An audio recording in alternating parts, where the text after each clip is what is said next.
Welcome to this week's episode of Vampire the Masquerade Beyond Armageddon. Before we begin, a few updates I'd like to share. First of all, there has been a fairly recent update to Sabbat the Schism, the book written by one of our players, Amalia. The update includes condensed lore that has been sharpened, has stronger vignettes and story hooks. The book has been reformatted. Disciplines are a bit clearer. Lore sheets have been updated. There's a lot of quality of life additions, plus a bit of extra content and plenty of new art and plenty of polish across the 650 pages. So if you want to check that out, link is below in the description. Secondly, we would like to thank one of our previous players, Mark, for kindly creating the song you are about to hear for the intro, as well as the songs you have been hearing during the starting screen, and the songs you'll hear during the break screen. So if you want to check his stuff, there is a link to his SoundCloud page in the description. Lastly, if you would like, subscribe to us both here on YouTube or Twitch, depending on where you're watching. And if you want to catch up on previous episodes or watch some potential new projects coming up, you can have all of that available to you on YouTube. Again, links in the description. Do engage with us here in chat. Leave comments on YouTube. We read comments, interact with you when we can. And without further ado, enjoy this week's episode of Beyond Armageddon.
We begin tonight's session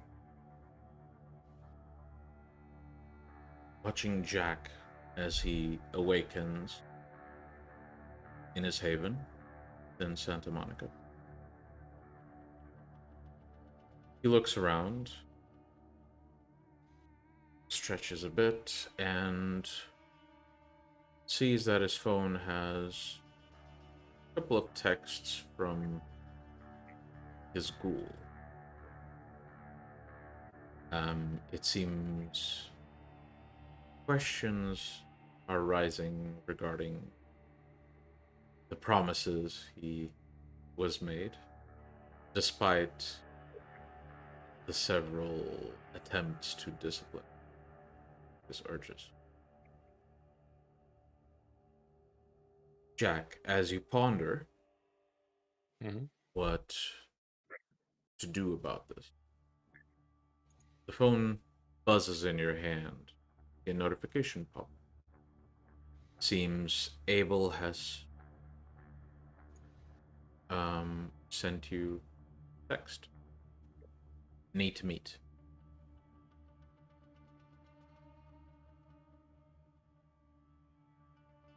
I'll send a message regarding what's the nature of the meeting, because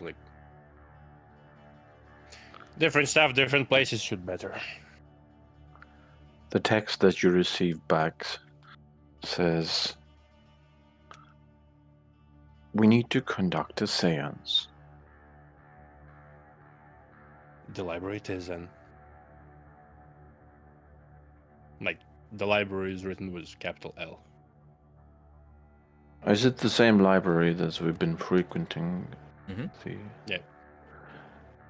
With the same librarian, yeah. The librarian is on Indisposed. temporary leave. On temporary leave, excuse you. Temporary my All ass. right. All right. So, Jack, you leave your haven, and you begin walking to your car. The night feels strangely cold. Obviously, as the year goes by, seasons change, temperatures are naturally cooling a little, but tonight it feels almost bitter. Like there's something out there. Weird feeling.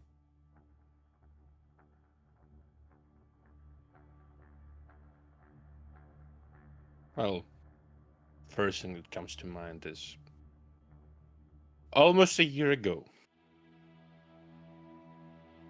Yeah. So Jack would probably like look out a bit more. All right. You keep watch as you make your way to the library, and approaching through your usual route, eventually spot Abel waiting near the front door. Evening. Glad you're here. Well, Shall we commence? probably inside. Probably. Yeah, I'll open the door, let him in. You make your way inside. Library is as expected. Empty, dark, and filled with juicy knowledge that you now can memorize to your heart's content. Oh yeah. Let's start with the obvious. Who are we trying to go to communicate with? I would like to have a chat with Caroline's mortal family.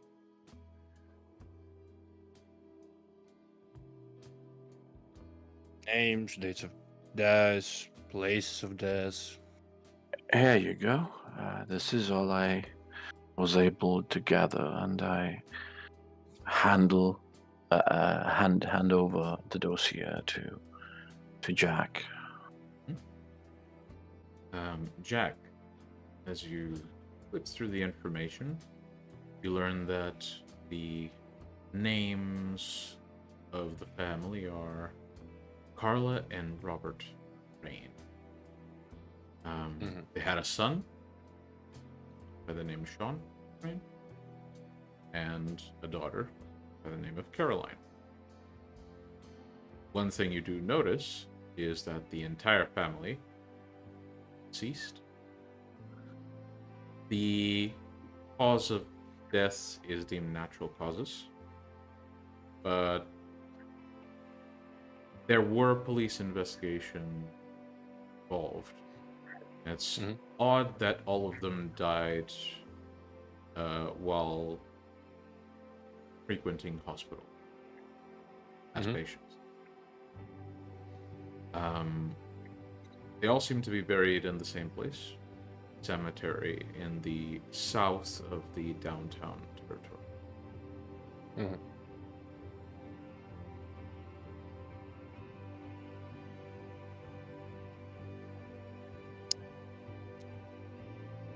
I cannot guarantee you the results, but I can do my best. Well, if we cannot contact all of them, guess one would do. Mm-hmm. I will to the Do best of we- my ability, replicate some some setup that is meant to connect with ghosts. Hmm.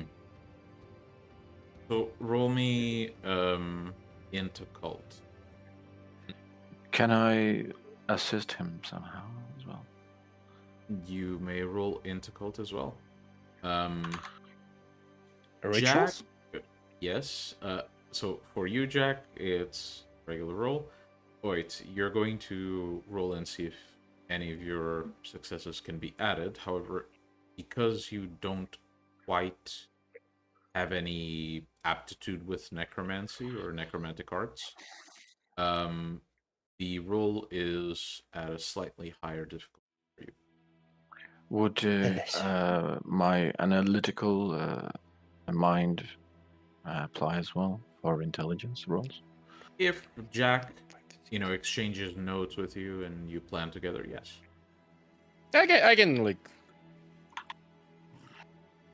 I can basically tell him which book to bring if I need some cross reference or something like that. I do believe that's at least 2 successes, and at best it's for 7. Think I may have added a success roll or 2. You. Yeah, you guys have plenty together. So Jack, you're quite a novice at this. You kind of have to approach it from a different angle. And Yeah. the angle he's approaching it from kind of resonates with you a little. It's not a one-to-one comparison, but you get sort of this weird sensation that instinctively you can pick out what's correct and what's not. And together, the two of you come up with at least a very simplistic approach to catching the attention of a spirit should one exist. However, Jack, this is something that Jasper would have made very, very clear to you during your education, even as, fleeting as it is currently. You cannot do this unless you are near something called a fetter. It's either an object you possess, a person these people had an attachment to, objects they possess. One of the things Jasper would mention quite bluntly, which would be disturbing for anyone not on your path, is that an object that is important to the person can include their body. Still exists. Yep. I was about to say that's maybe one of the things. Do you have anything of value from them? I don't believe so. Caroline might be sort of piece to the puzzle. Unless there is something that they are buried with.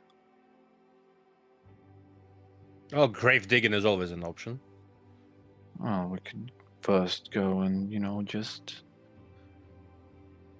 see if anything stands out before we start digging. I can invite Caroline if you want. I would like her not to be aware until after. I've had the chance to speak to any of these people. Well, the setup is quite ready. Let's get and find something, I guess. All right. So Right, to the cemetery, probably. I don't know. How long has the family been dead? About 20 years. That gives us clean skeleton. Are the are any of those hospitals nearby where they perished? Well, they are within downtown, though they are closer to the border. Sounds The like we don't have border. a means. We don't have the means to get the fuck out.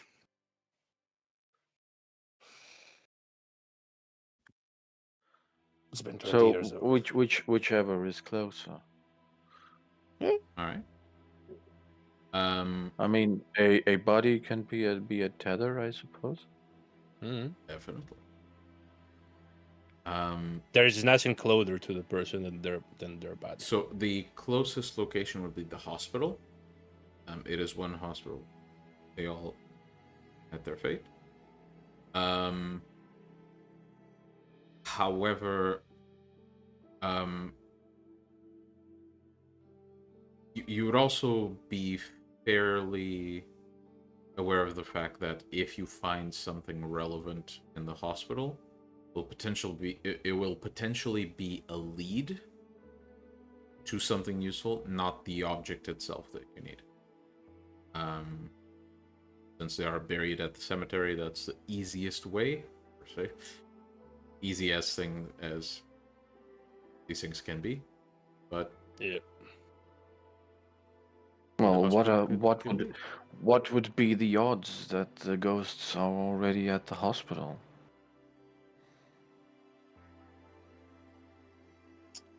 Unless they haven't, unless they have, left. A coin toss, I guess. All right. Well, the night is young. Quite. It's not like we have anything else to do tonight, right? Now they probably have some prep for Grand Balo, but unless the boss calls, we have some time for ourselves. Yeah. Okay, I guess we start with the hospital then. All right. I will be wearing the ring. Mm-hmm. Oh, I suppose I also had pictures. yeah, you know what they look like, so you'd be able to recognize them if they look Yeah, like the pictures. in obituary right now. they might have the pictures as well. About 20 years. What So- a weird fucking time to die. You make your way to the hospital. You have to be a bit careful as you enter the edges of the downtown territory, and you take care not to appear in front of any cameras or any places of interest. Might be watched. Till you eventually park the car not too far from the hospital. The building is still active, though the mostly active area is this almost a side wing that is meant for emergencies and more urgent cases. There is activity throughout the building, but that is essentially the most active area. Is there any indication? What does this particular hospital specialize in, or is it a general hospital? It's a general hospital. However, given that you have reports of, the complications that happened, you would know that one of the things that potentially happens here quite often, that the hospital has, has a number of skilled surgeons, because this is a hospital they frequented often enough that all of them came here when they had a problem where surgery needed to be performed.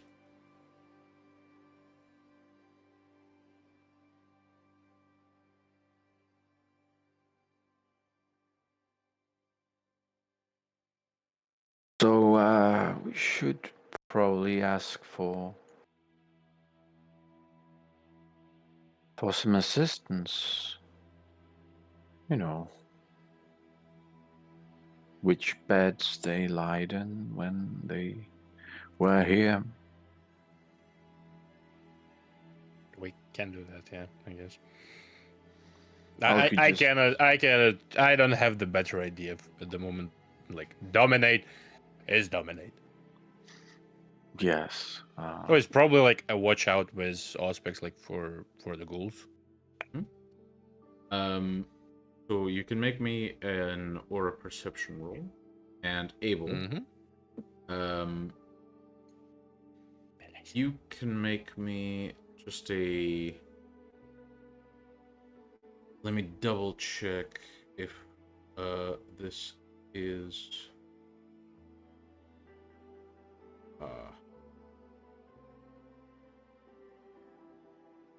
Go.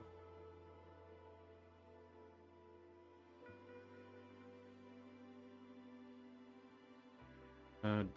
Where is it?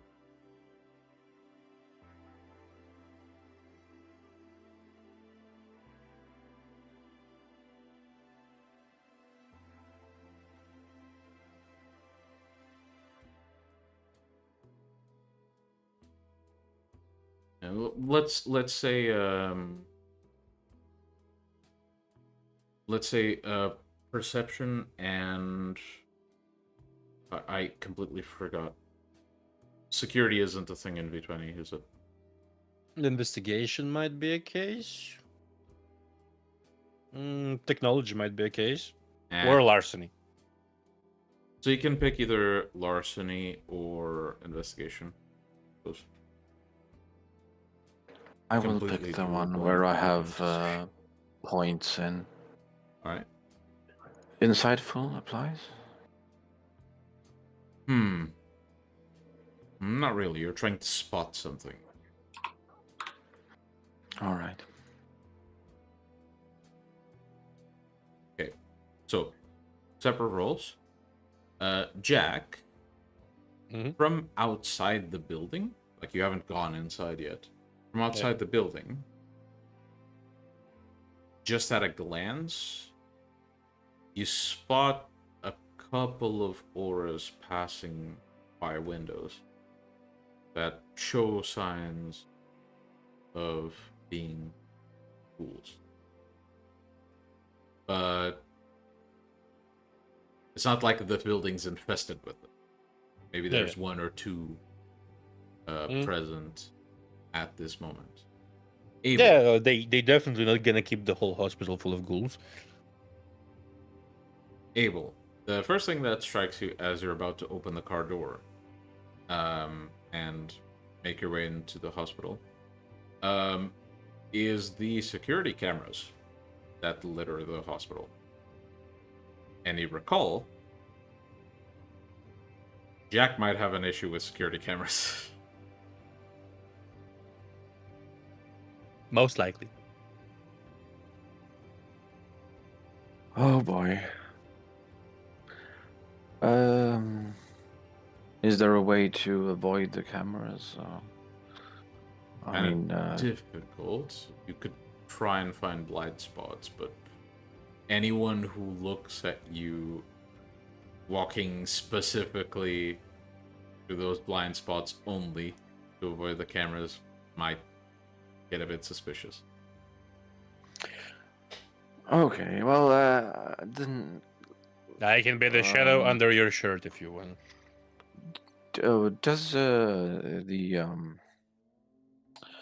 thingy, whatchamacallit? Does chemistry show up on camera? I think so, because it is like an actual illusion you project. It's not a trick of the mind It's like not obfuscate. Yeah. Obfuscate needs a mind to work on. I think chemistry specifically projects an image. So I believe it would register on cameras. We can ask our occult consultant. Or we If can she wanna. just say fuck it and We do can it for the just story. say fuck it and go. Yeah. Okay, well, as we pass by, I will just, create an illusion of a picture of two people passing by right in front of the camera. Right. Given how you're performing this, I'll allow it. Pay the cost, yeah, sure. We'll say Or that. just maybe just, or I don't know. What would be more suspicious if somebody who walks by and seems a bit glitchy on camera, or just the camera showing a bit of a static while certain person certain two people pass by. What would be more suspicious? Because I would be able to maybe conjure a picture of just static.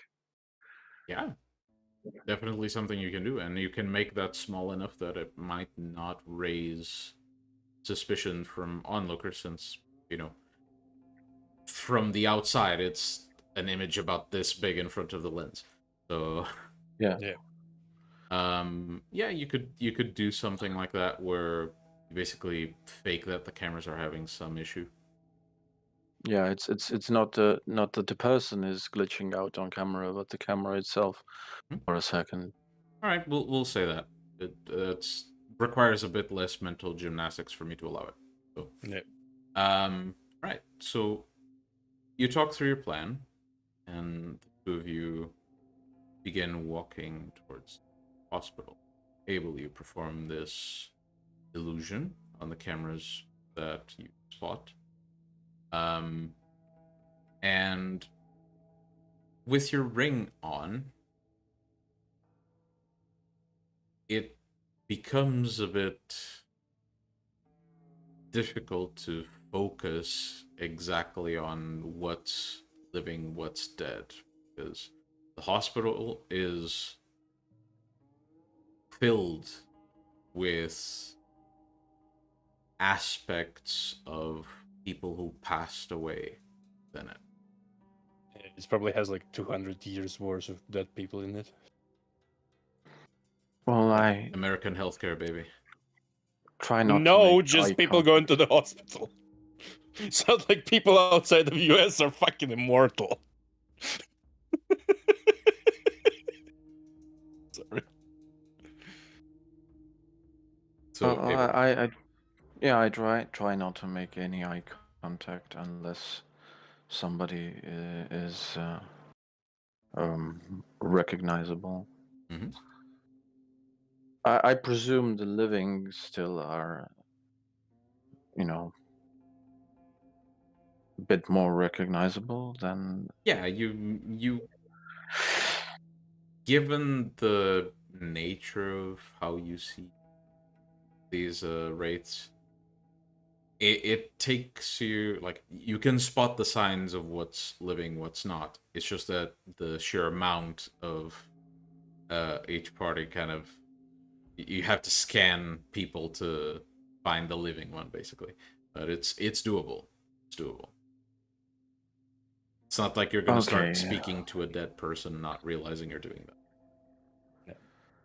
So, but yeah, we probably would need to start with the registration, and maybe the kind person working there can be dominated to allow us visitor passes and point the way towards the records. Mm-hmm. Well, you take a number. You basically just pick the option where I need to um, talk to some of the hospital staff. You basically take a number, and eventually, when you're called over, you see this elderly lady who is looking bit tired. She looks to the computer, finishes typing something, and as you approach, she turns to you, adjusting her glasses, and says, "Yes." Good evening. Uh, we are auditing. Could you kindly provide us with the necessary clearance and escort us to the records department? And I will obviously use my most domineering abilities. All right. Wipes the memory clean. To use a common phrasing within Bloodlines 2, memory like Swiss cheese. Yes. All right, so you can roll for it. You are talking to a tired old lady, so it's not like it's a very difficult. It's not like she roll. has plenty of willpower. Actually, I'll just say you succeed. So she looks to you, and with a couple of blinks, she says, "Hey, well, could I have some names put in the registry, please?" Yeah, sure. I will quickly conjure some IDs with some fake names, Yeah. like She John Smith and Frank Doe. yeah, Mike Hunt. she looks to them, doesn't seem to be. She seems quite tired, like I said, so it's not like she's paying a lot of attention. She takes the numbers, writes the names, and after a moment she says, "All right. Okay." She presses a key and waits for a moment as you hear something being printed out. She folds a couple of, A5 paper, hands them to you, and says, "This should allow you to visit some of the patients. Um, the records room, I can show you where it is. Um, However, I would ask, why do you need to go to records room? If you're looking for to check if someone's here at the hospital, like you can give me a name and I can check in the system." Oh, we are looking for someone who sadly already has passed along, and we just would like to go through the medical records. Uh, you know, we're trying to insure the hospital against any claims. Awful nice. Oh, well, you can be on your way. The records room is through this. She basically points to like small map that's uh For on the like yeah. visitors. And she points through the corridors and says where the records room is, where how you can get there, and allows you to go on your way. Well, thank you. You have been Thank you. most helpful. Of course, mister. Have a nice evening. And she types something on the computer before pressing enter, and then reaches to the side, and you see the number above her station change to the next one. Shall we proceed? Sure, we shall. Mm-hmm. You move through the hospital. Again, able the sheer amount of wraiths present. Most of them seem to not really be there at all. But the number of wraiths seems to lessen and lessen as you move closer to the records room. And as you enter the records room, it is essentially rows and rows of filing cabinets. Who takes the left? I suppose there is some sort of a system here. Mm-hmm. Well, there are. You basically have things organized by year. There's entire And then by the cabinets. alphabet. Yeah. One for per year, and then once you open the cabinets, there are files with names organized alphabetically. Well, let's start with the years of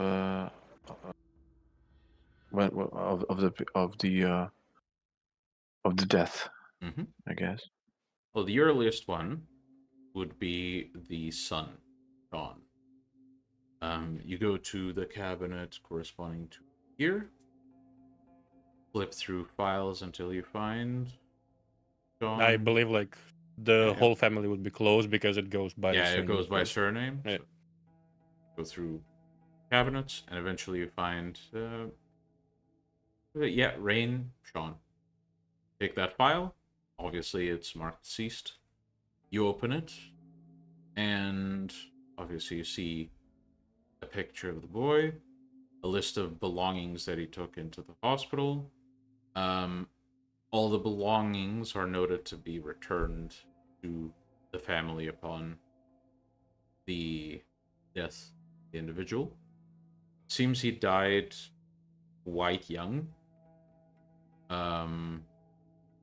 And after, when I say quite young, by the way, I mean like it's a kid.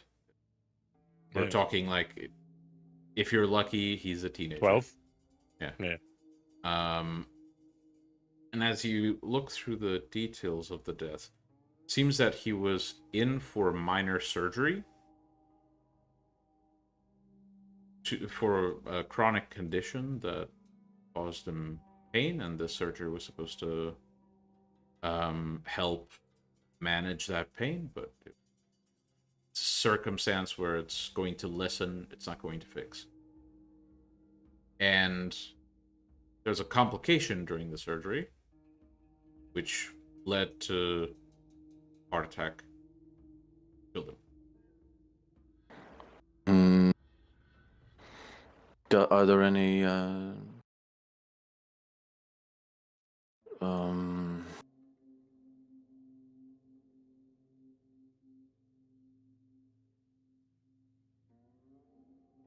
like signs of foul play, or? That's odd. The surgery was supposed to deal with his legs. He had a heart attack as a result of this. It's odd. Like, there were no investigations here apart from, the doctor in question who was, well, the surgeon in question who was fired for malpractice. But apart from that, it seems like an odd situation, but taking it at face value, it looks like an accident. Odd accident. Fishy, but ain't fishy enough. Yeah. Does the file also contain anything about who visited the patient in the past days, in his last days? So the parents and his sister were all in the as registered as visitors. The parents came every single day. The sister came on the day prior to the surgery.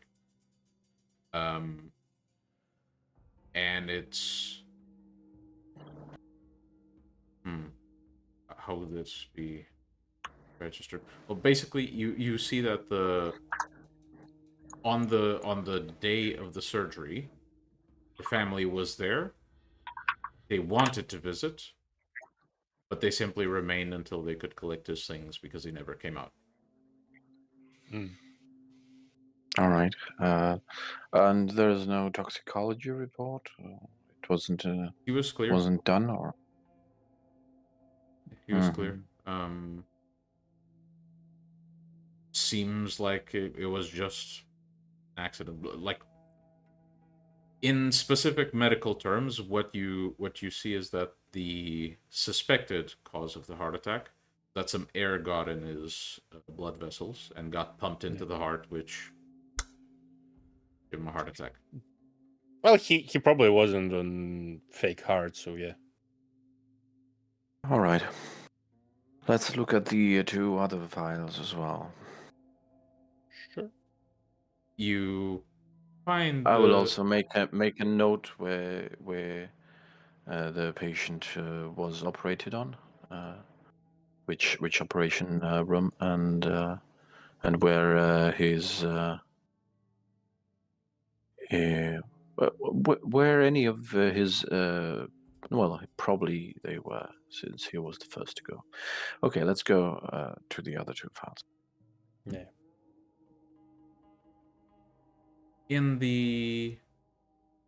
It takes very little time searching. As stated, this is organized, surname first, so the family is close by. You find that the parents were both in the hospital later that year. They seem to have some odd condition.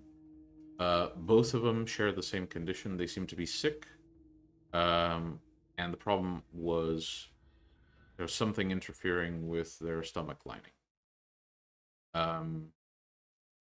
After a few exams and procedures, it was determined that there was some damage in their essentially in the beginning of their intestinal tract, and they went in like one at a time into surgery to fix this. Each surgery had complications, and they died of a heart attack. The details are basically exactly the same. And this one, each of those had police investigation following it, and nothing was found to provoke the suspicion of foul play, even though just reading the records, both of you can tell something's up. Yeah. Is the operation room the same? Yes. Samson is very fucking up. I suppose you can also tell me who were the last visitors in both cases. The last visitors in both cases was a woman, which the notes below say it's the nanny that's taking care of the kid, and obviously Caroline.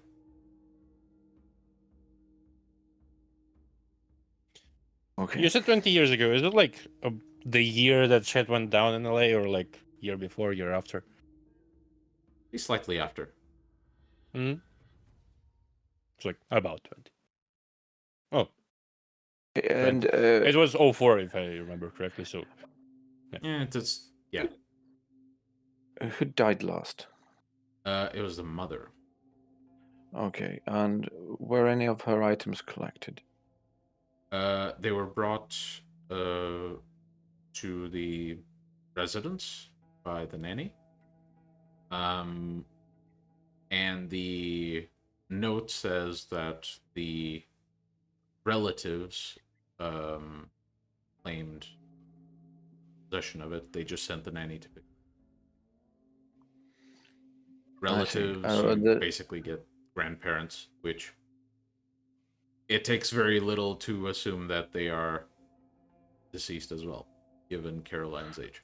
We can check the next 2 files in the cabinet. Is Or it like the same 4. hospital? Probably. But there's no indication for the name of the nanny. Yeah. You get the name. I mean, I could come up with one right now, but Okay. So you, we you get the get her name, but name. like we don't know it. Yeah, Okay. it doesn't ring a bell. All right. Should we also check out the rooms where they were hospitalized, or Just the give me a operation second. rooms themselves? Just give me a second. I'ma use Mr. Syria and scrub our fingerprints from the files. Mm-hmm. All right. Does It's it perception require a empathy, roll? and I'ma Yes. yes, it's perception empathy, and I'ma use willpower. Mhm. Careful. Careful does apply. Yeah. Pelese. It's essentially like I'm just absorbing the fucking hell good thing I did. Nibble, Unless the nibble, nibble difficulty on was that lower. aura. Yeah. I just absorb the aura, and it's gonna be much more difficult for people to use Yep. it. It essentially makes it essentially whatever you pick up, you consume almost. Mm-hmm. So, And if there were like other auras, I consume them as well. so yeah, I don't believe there's gonna be. you don't anything see we can use, anything super relevant. Yeah, just like a person handing the files. Yeah. Okay. Right. Good thing I used that fucking willpower though. I think with that roll, I would have done some fun shit. Fucky, fucky. Well, that's gonna be 0 successes if the difficulty was 6. But yeah, now we can go. All right. So let's just I hopefully do there's remember the no map, so operation going on currently, but let's just to be thorough, maybe they're just lingering on somewhere in the. All right. So the two of you walk through the to the hospital. You get stopped a few times, and you show your passes, and they allow you. And eventually you reach the rooms, like corridor with several rooms. Some of them are surgery rooms. You find the appropriate, the right one. You get spotted by a nurse as she is essentially pushing Art with some medication as you go to open the door, and she tells you that your passes, they allow you to visit and walk through the hospital. They don't allow you to enter surgery rooms unless you specifically book to visit them because it's contamination hazard. but we can look at them from outside, right? There is a balcony, Yes. sort of like a balcony view. Yeah, like for interns. Mhm. We can go there, by all means. All right. Well, if you mention, she points you to a door to the side of it, which leads to some stairs that go up. And yeah, it doesn't take you long to be in this balcony looking into the operation room. It seems pretty. It is officially called theater. So is it like a ghost rave in there? It's no, they're playing fucking Hamlet there. Let's just say that if these things weren't like very, very slightly see-through, you wouldn't be able to see the floor.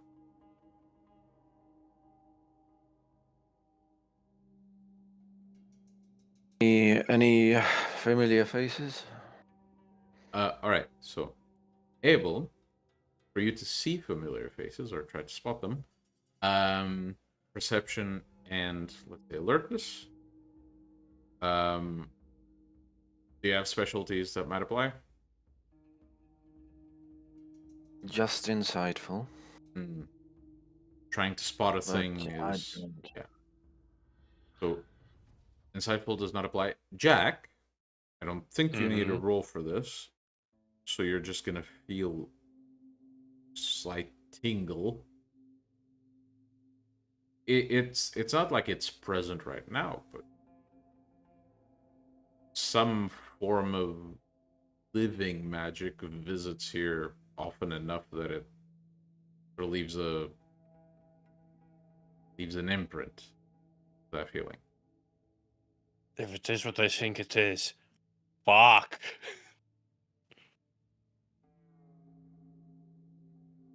All right, Abel, you are fairly certain that neither of the parents are within this room. What about the son? Same goes for the son. Okay. I will don't really think they're here. I will really remember hard about the files, and if any person on the operation team has been like consistent throughout. You do have pretty decent memory. Wait. You do indeed.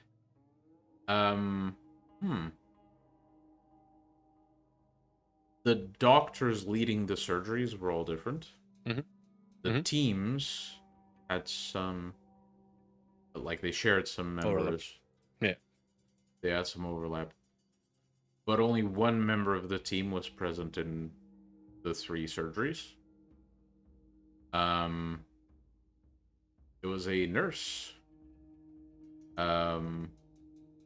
And you would they have pictures of the Probably not in the probably medical not. report like of a patient. Yeah, but you get a name, Claudia.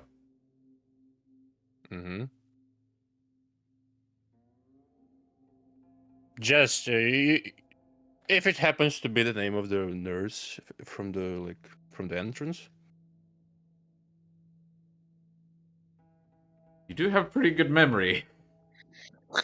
Shit. Almost perfect. Yeah. Almost perfect memory. You can say no and like make it the different nurse. I'm fine with that. Look, because you specifically didn't say I'm gonna remember this, I can assume that for the files. I can't assume this for the nurse's name. Yeah. So like you're for gonna have to roll to remember. Let's That's fair. say it's int and alertness.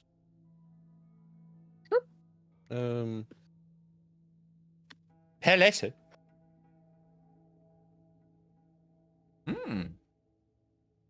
Pretty good.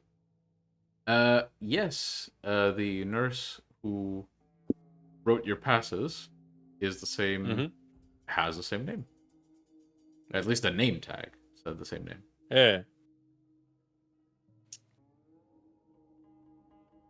I wonder if she keeps any memento mori.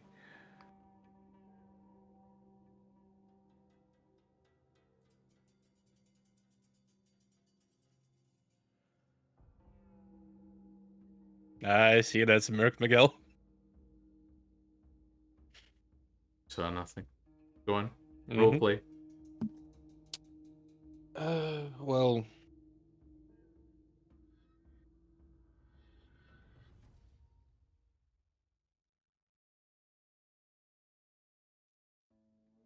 I have an inkling of what's happened.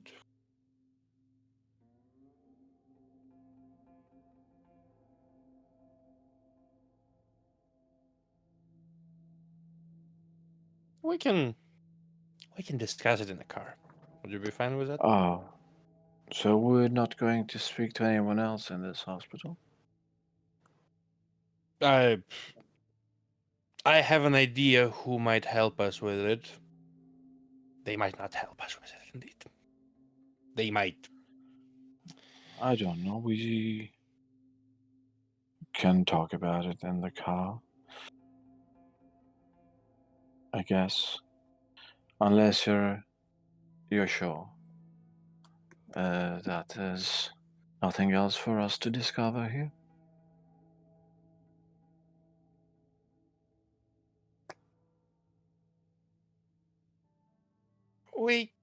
I don't know, like There's a vibe of living magic here. So either a mage works here, a ver beast, or a fairy. And I would not put my money on ver creatures, and I don't know which one's the worse.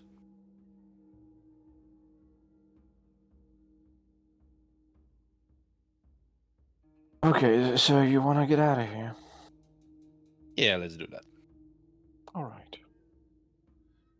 All right.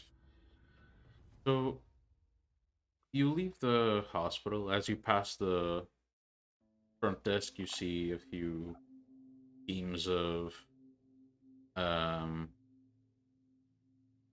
IT, looking at the cameras, kind of disconnecting them, reconnecting them, checking on the radio.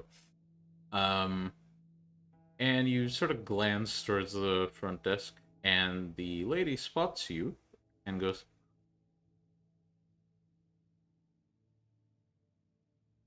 Well, I politely wave her back. hmm. And you leave the hospital.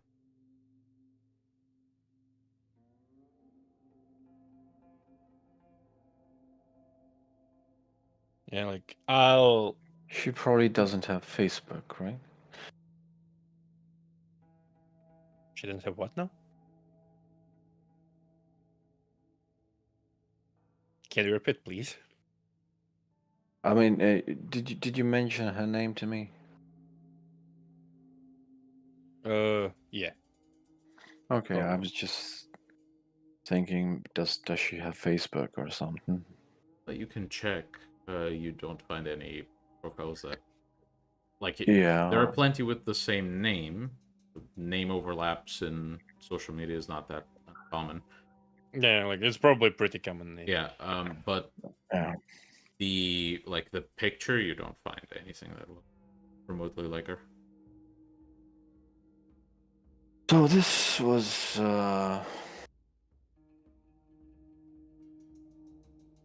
inconclusive. Should we proceed to the cemetery? You sure, like, Caroline doesn't have anything from the family? It's nothing that I possess, and I wouldn't like to ask her. If I may, what is the... Why are we actually doing that? I need to. I need to let her see that she has options.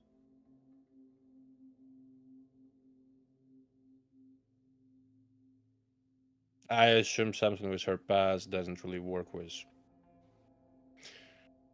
let's say, the quirks of your blood. Perhaps. But just. I'm not sure that she has. I'm not sure that she is herself anymore. But maybe she never was. Who knows?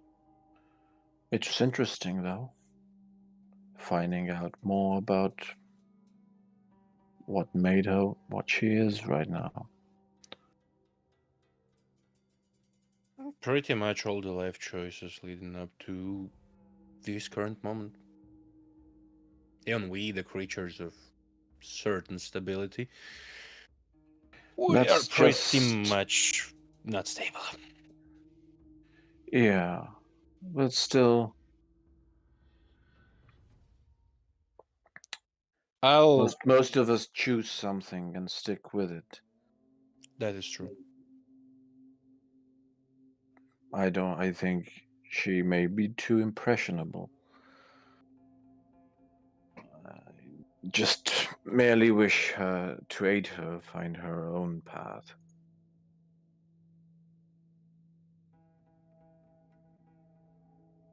That's admirable. That's truly is. And two morally grave diggers are off to go there. Mm-hmm. And as you both drive towards the cemetery, we'll take a break from Abel and Jack and join instead Iris and Jasper as both of them approach the Santa Monica shores. The waves constantly reaching towards the sand. You look around. Seems that this particular spot seems, for the most part, see signs that activity was here at some point. There's no one here right now.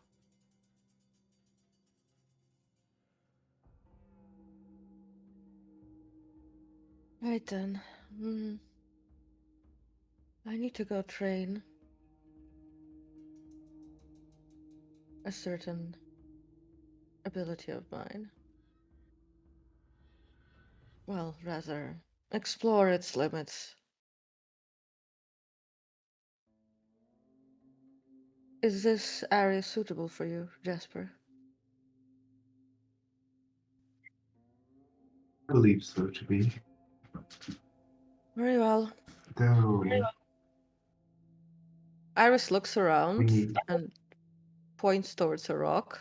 Mm-hmm. I'll be over there. If you need me. very Well, well. I mean, I'll still be able to communicate. And Iris concentrates for a second and basically extends her earth sight. Yeah. So I'm going to do the roll because this is probably like on the edges of my We'll handle that passively. yeah. Jasper? So, is there any like pools of water or actually a river nearby or something? You're on the Santa Monica shore. You're on the beach. Oh yeah. Sorry, I kind of cut it out for a second. I wasn't okay, sure it's where okay. we were. So I want to try to summon a water spirit by the usual process, chanting plus a drop of blood Mm-hmm. in the water. Given your Poldunic aptitude, you can sense the movement of spirits, and there's the number of them. They seem to overlap each other, kind of mingle together. Sometimes it looks like one big spirit, sometimes it looks like a number of smaller ones. And at some point, notice that bits and pieces of those spirits reach out, each taking a bit of the blood in that usual way, as the blood sort of, mixes into the water and vanishes. But it seems that the attention you get from them is very fleeting, very dispersed. Hard to get them to pay attention to you, at least in the traditional way.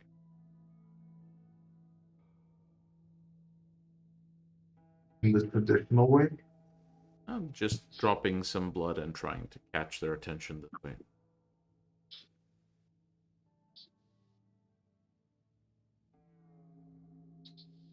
I try to remember how Iris summoned the border spirits last time that I was with her. See if there's something different that she did. In first contact with spirits, you'd be good enough at Caldenism to know that this is a pretty typical way of approaching first contact. But spirits vary wildly depending on what they are. It's far easier to entice the attention of a fire spirit, an earth spirit, who are very either stationary or very easy to spark the interest of through what they obviously want to do. Wind and water spirits, in your experience, are the difficult ones to entice, given that they're so fluid and constantly in motion.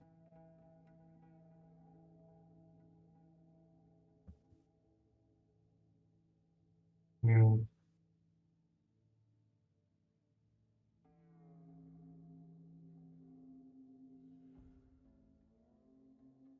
Let me think for a second here. Mm-hmm. While you think, Iris, you Yes. close your eyes and you allow your awareness to expand. And at first, it takes you a bit to get used to what you're seeing, as you expected to see underwater as if you were to open your eyes after diving, Mm-hmm. but it feels different. You sense it as if looking through mist almost. It feels not nearly as all-encompassing, this pressure from the ocean. Your senses expand, and you find that sometimes you catch the glimpse from bits of algae, the vision from the odd fish here and there. Definitely, you eventually catch some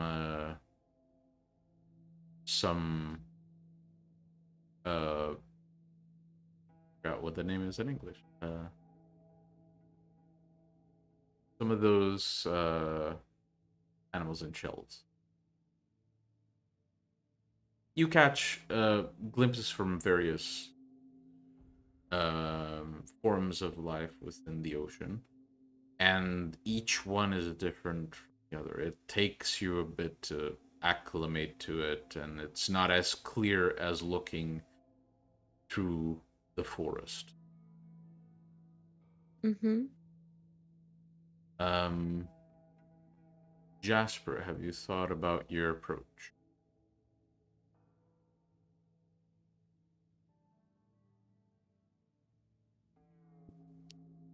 We'll try it again, but this time, as I am, will end it by saying, is there any players that wish to make a pact and need to have something done in return? So as you try it this time, you send the message out to spirits. And almost immediately, one latches on the blood over all the others. And you sense this figure staring you down. It sort of stretches all along the floor, never with a single solid shape. Iris, you notice that as Jasper Yeah. tries the second time, there seem to be some waves building up in front of him. It's almost like the shape of the waves begins to almost point to him in an arrow shape. And the spirit seems to reach out to you, Jasper. You sense that it wants to communicate.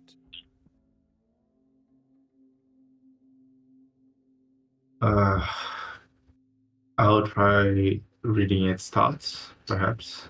Be able to hear what he's trying to communicate me with. Well, there's no real need for that. You would know this through practice. You essentially allow the spirit to make contact with you. It's almost like for a very fleeting moment, you understand what it wants to tell you. You don't really hear the voice as much as you think its thoughts. And the thoughts tell you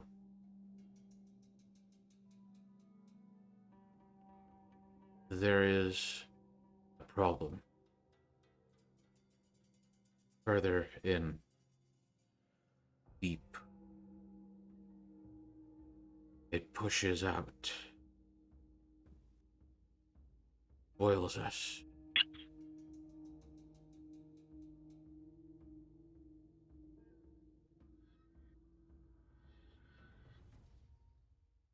Very deep, like a fissure. Is he like talking about a fissure of sorts?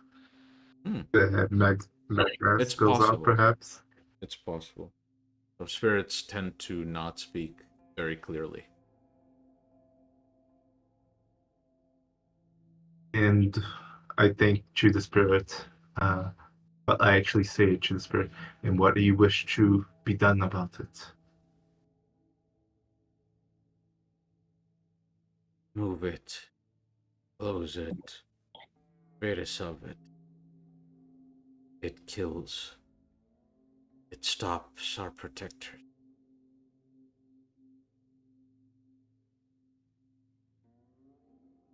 I will see what I can do. And do I sense where he pointed the location of where that is? You get a sense, like a thought of the location. It's way off into the ocean, and you see images of what looks like machinery. It's not in the deepest parts of the ocean. It's in what would be considered for larger ships, still not exactly shallow, but close to shallow. And there is some devices, clearly some metal structures that the spirit doesn't quite understand, but these wires reach into these metal bits on the ground level, right at the bottom. They dig into the sand, and the main striking image you get is that this area is surrounded by these pale, dry looking dead coral reefs, or at least what remains of this line of corals.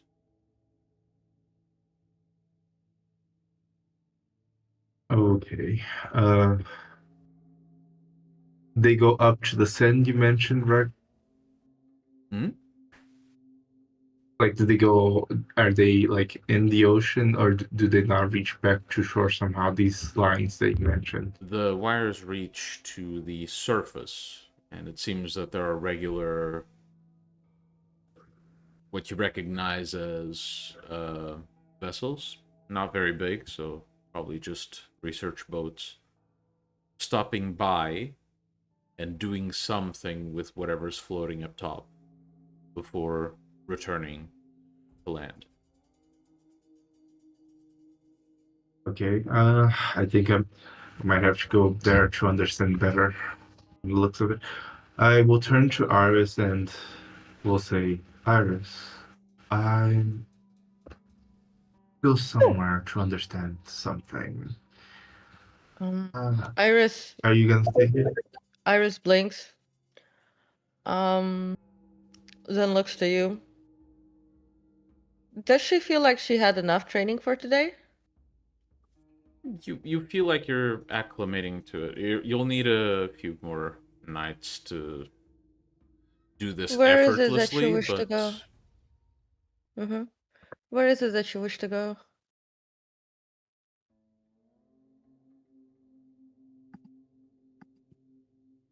Jasper. Could you repeat? It cut it out for me. Where is it that you wish to go? I tell her the location from the feeling that I got from the spirits about how far away and how deep and whatnot. Does it match up with the factory? it does. Jasper, I know what they ask for. We already went to that place once. If I may, it's not. Yeah. Maybe I misinterpreted what you're saying. It doesn't overlap. Like the location doesn't overlap with the factory. It is close enough that you could reach it by boat.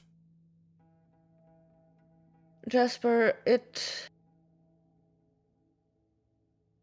might be that their concern is the same concern that they wished for me to take care of. Do you remember the factory?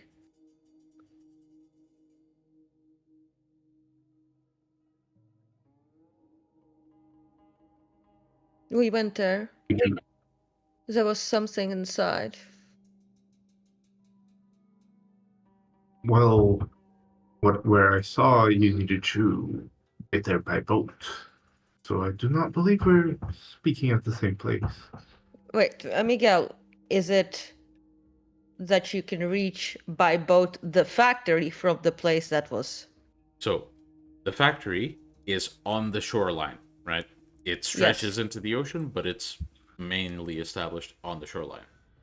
The spot Jasper's talking about is off in the ocean, but it's in the vicinity of where you could go by boat from that factory. Okay, well, it still might be connected to the factory, so better be careful. But I can arrange for a boat.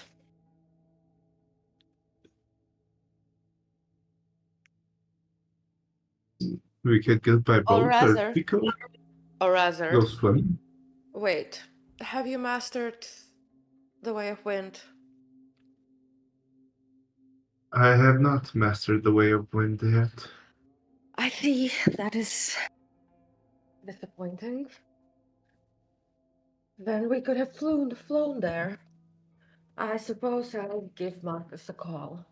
He should have a boat somewhere. Now I'm gonna give Marcus a call.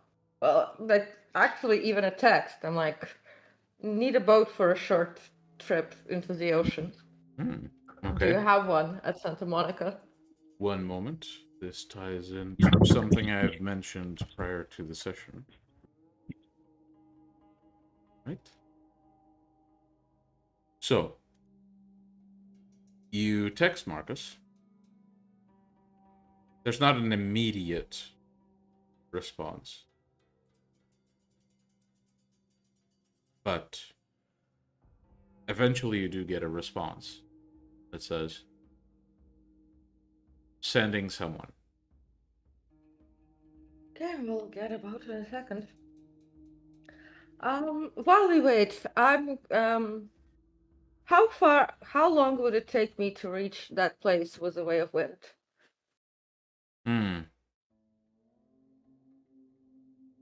Not very long. You have to travel for a bit. It would be easier for you to,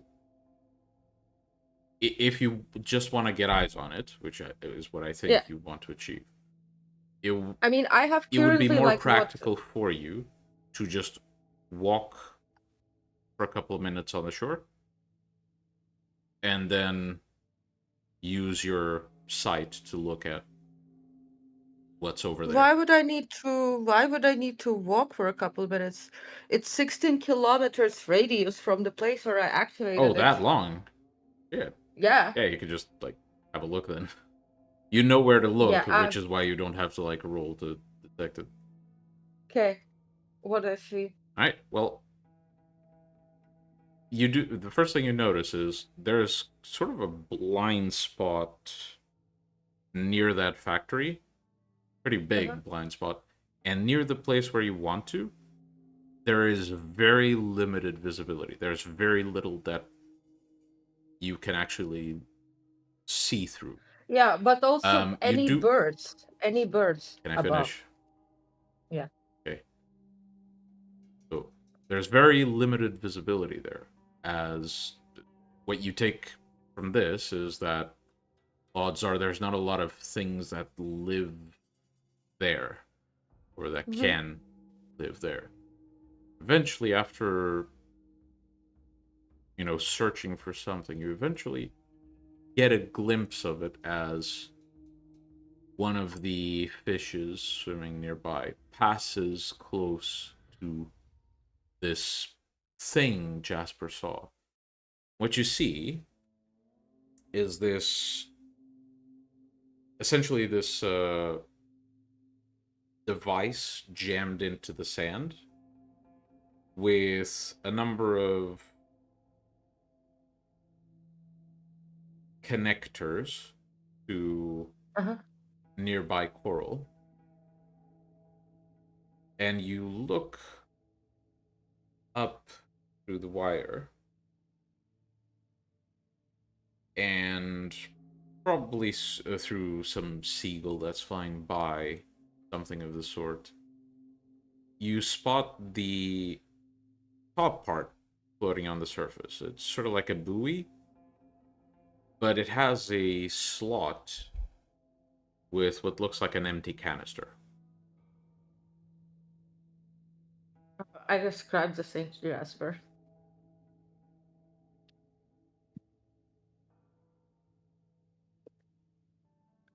Oh, actually, I just told Jasper, I've taught you the eyes of the earth, didn't I? You can activate it. Did you know? I mean, I'm sure you knew that. Fishes Then I'll and activate Eyes of algae, the Earth to see it. Mm-hmm. And you see fishes, algae, exactly. and stones are also in the ocean. Well, Jasper, you see exactly what I had described. There's some cylindrical device at the bottom jammed into the sand with a number of connecting apparatuses to the surrounding coral. There's this pretty thick wire, almost like a rubber tube, that sort of waves all the way up to the surface, where there's this buoy where the wire connects to the bottom. There's a canister that slots in, and the canister is currently empty.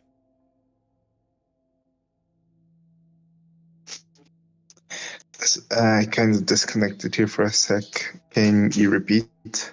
Okay. Actually, I'll do this just to speed it up a bit. Make an int and tech roll, please, both of you. What should I do? Int and tech? and tech. Okay. Do I really need to roll? It'd be nice, especially since Jasper got what he got. No. Yeah. No, I'm just asking that because of like technology 7 also does Booksmart supply. Not in this case, no. But you Okay. need at this point you need to roll just because you. 1, 2, 3, 4, 5. 3 successes. All right, so that's a failure. What? Jasper got no successes and 4 ones. So, same What description. does Jasper's technology role has to do with anything? It's a collective roll to see if the two of you can figure it out. Why do you do collective roles? Jasper does not have my technology knowledge. True. Like, I wouldn't even like consult Jasper on this topic, given that he spent 50 Fine. years. Fine. I would It's like to like consider this a consulting a failure, 4-year-old. but I would like to consider this a failure, but let it not be said that I'm not a merciful god. Alright, so Iris, your best guess is that this either collects something from the coral, or it's a device to inject something into the ground and the coral, the surrounding corals.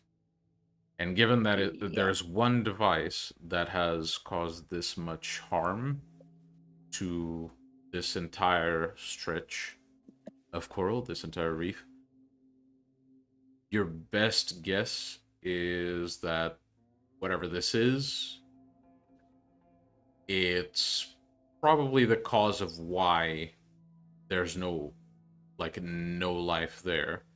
You'd wager, like if you had to put money on it, you'd wager it's something that's being injected since it's nighttime and the canister is empty. Yeah. Well, I think they're injecting something.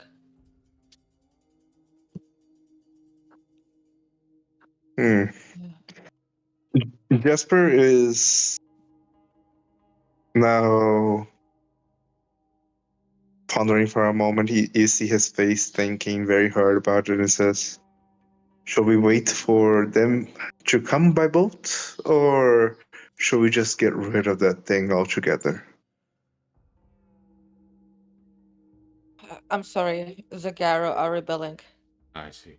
You have complaining dogs. Yeah, did you hear that? Yes, I hear it from you. No, go away. I love you.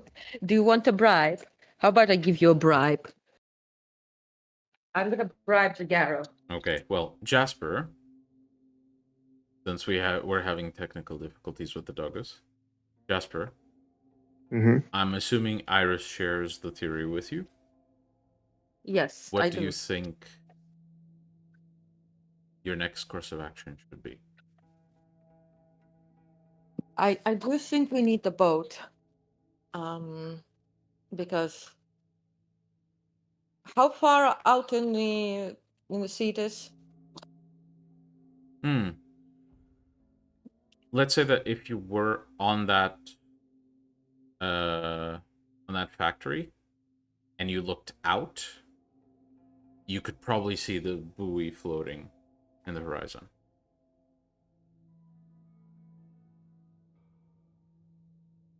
Yeah, I definitely think we need we need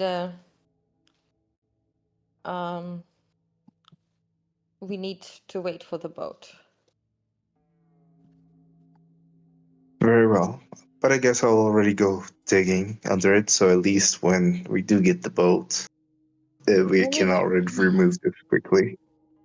Well, you're gonna have to dive, and given the fact that it has some electrical component to it, you could fry it with your electricity spirit, probably. Very well. And then remove it.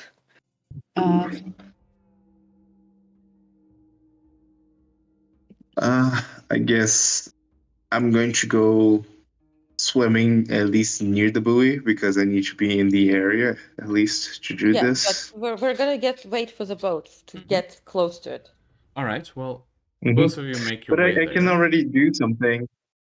Yeah. While we are waiting, I'm going to like to charge the area. Oh, okay. Okay, make the roll. Yeah, just a second. I need to find it where it is. Here it is. I believe I put it in your notes channel.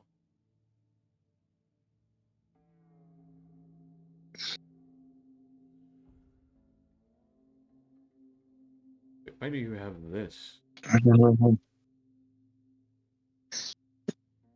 Okay, here, found it. It is Wits Occult. Hmm?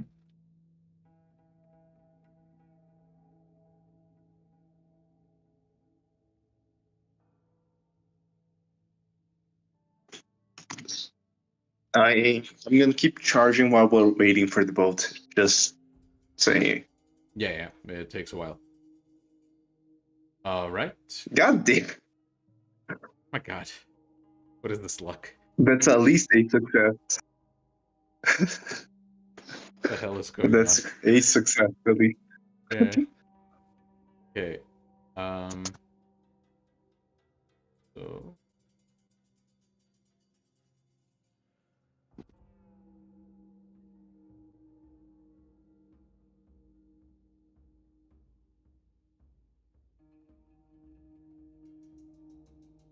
Okay. So.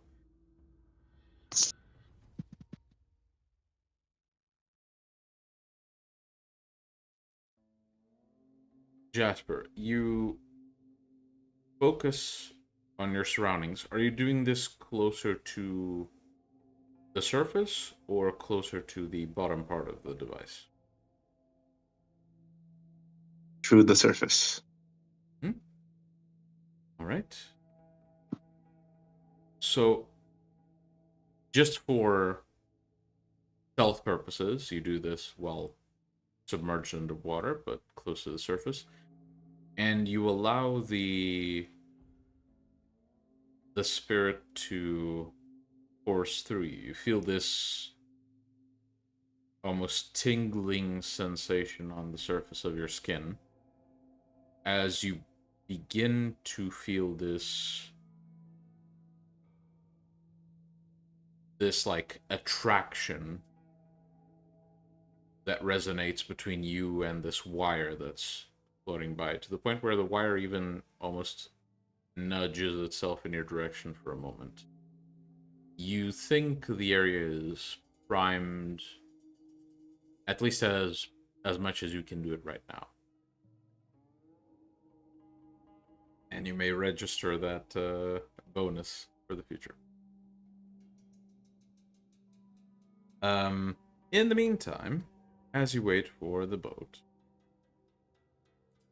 eventually, on the surface, Iris, I believe you are using the Way of Wind, correct? Why? I said we're gonna wait for the boat. Yes, but are you, like, in the sky using the Way of Wind, or are you in the water? I'd be on the boat. Okay. Uh, okay, I mean, yeah, wait, you're... wait. Do we have anyone like with us, or is it just the two of us Well, it would with the be... boat? It would be the two of you. Like, there's a guy who delivers the boat, but he doesn't... Like, Okay, unless you okay. tell him to come Then with you. then if it's just the two of us, then I will use the Way of Wind Okay. to scout the area. All right. Well, you can see that in the distance, right from where the factory is, you spot some disturbance in the water that seems to be approaching, and you spot a small boat just speeding through the water in the direction of the buoy. Yeah, I'm gonna quickly. Can I use the whisper in this form?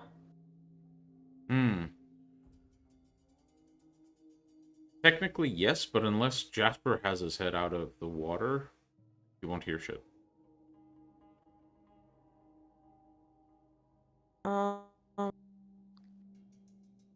Could we have set up Babel in advance? I'll allow it. Yeah, I'll basically just let Jasper know that there's company coming in.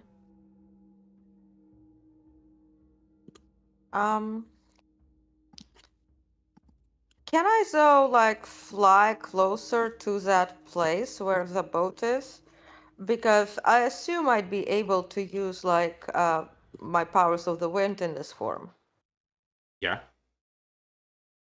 Yeah, because like I think that could I use like um could I use breeze of lethargy on whoever's speeding? You could, but it's going to affect the person, not the machine. Like, it doesn't take speed to press an accelerator, basically. Yeah, but if the person falls asleep. Or do you mean the boat is like trying to ram? Oh, no, it's just making its way. Yeah, so here's the thing. I want first to basically the person to fall asleep or like Okay. basically become lethargic. Okay. Well, you can do that. Would you like to? Yes. So that's difficulty 6. And it's, let me double check. It will be perception code. Elesse. 1, 2, 3, 4, 5, 6, 7, 8. Mm-hmm. 7 successes. So that's for 14 turns, and they need to roll. I won't have them roll for this. It's story. Mhm. I like the idea. So, yeah, essentially, I just have to roll for one thing because something might happen here that I just thought about. Yeah. So essentially, what you see is that you push this breeze that kind of melds into that cold weather I described, but makes it even worse. You push it in the direction of the ship, and essentially what you see is the boat that was heading in a straight line begins to turn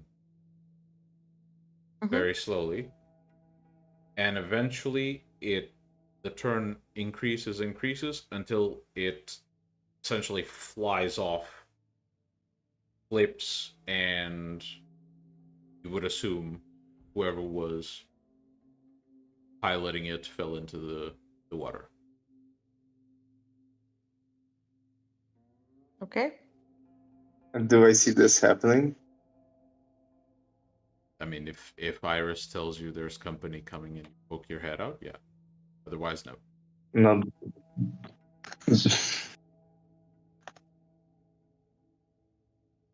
Is Iris telling that the boat flipped? Yes, the person just fell asleep and the boat flipped.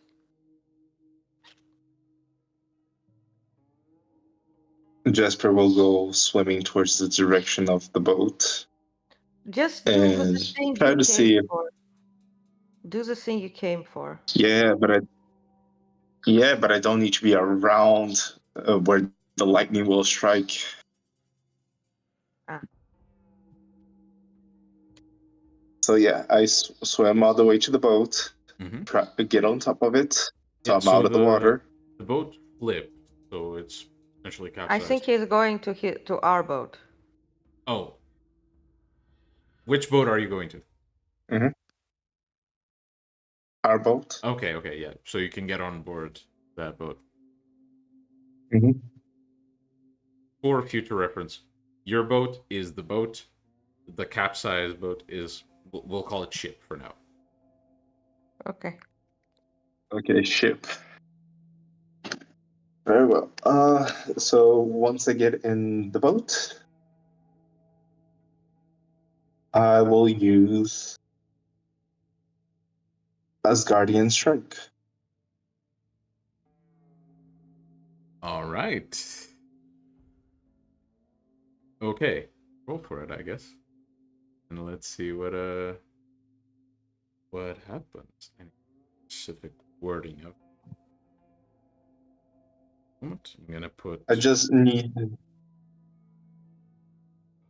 the 4 of you on screen for the moment.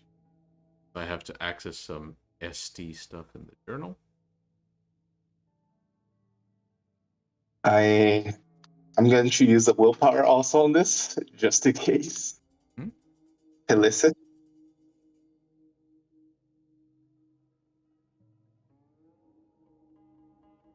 That is 1, 2, 3. -1. That's 2 successes. That's 2 successes, yeah.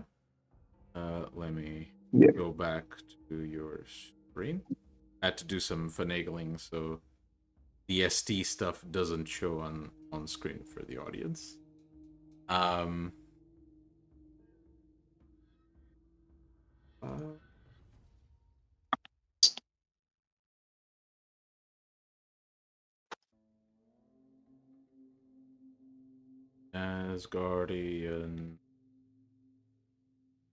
Asgardian strike. Here we go.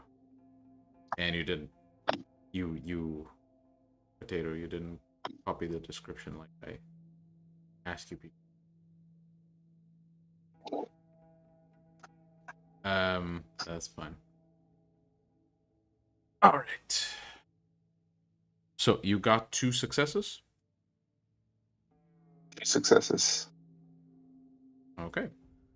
So, Iris, Yeah. where exactly are you right now?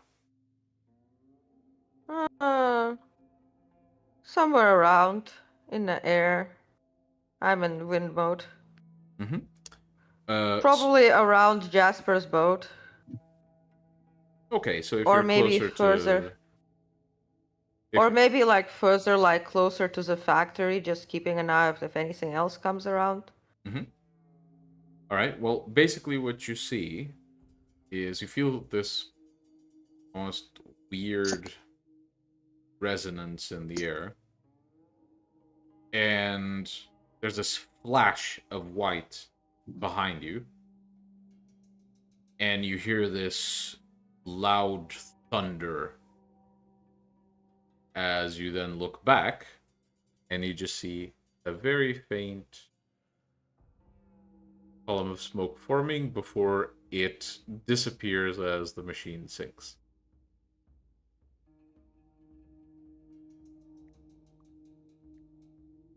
I see.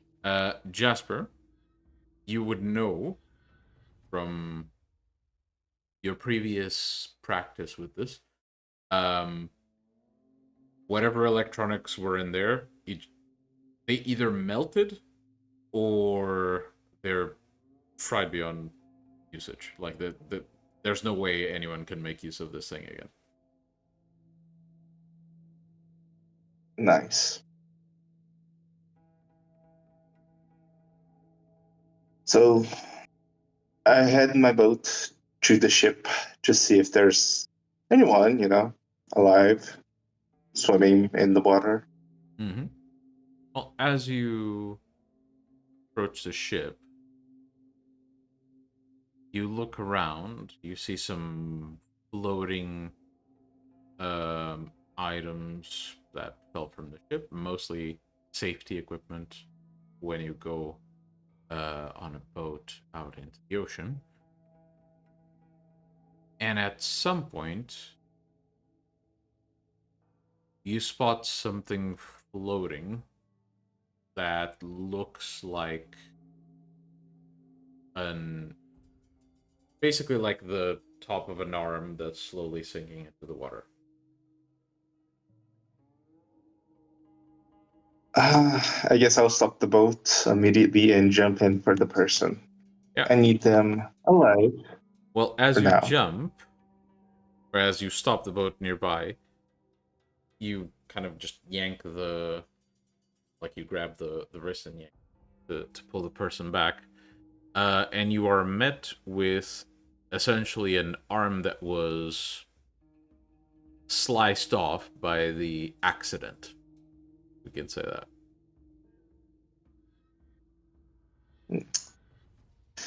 Uh, this is unfortunate.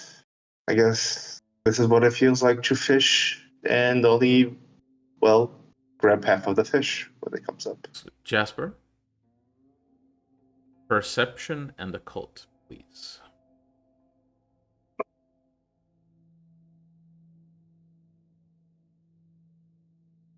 Okay. Beleza. Oh my god, are you serious? What is your luck today? A Did you success. That's one success. That's enough. But my God, so many ones.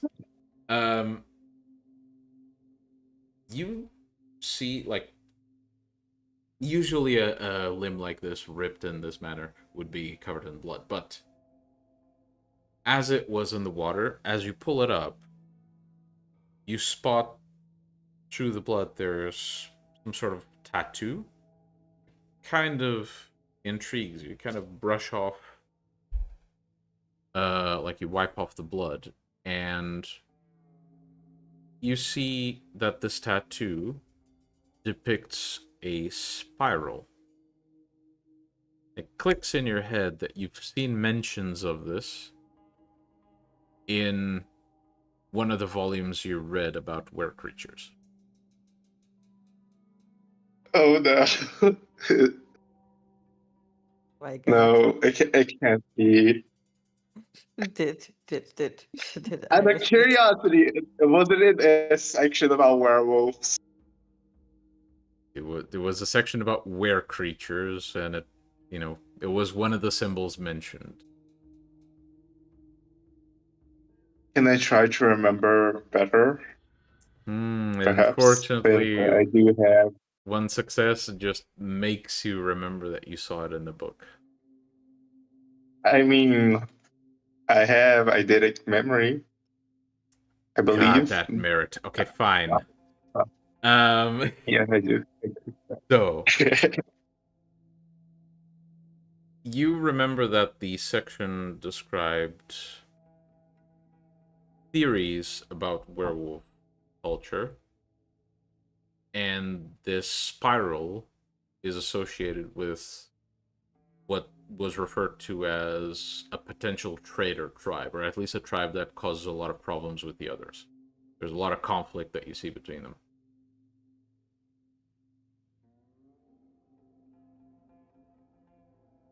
We still have Bebel on, correct? Yes.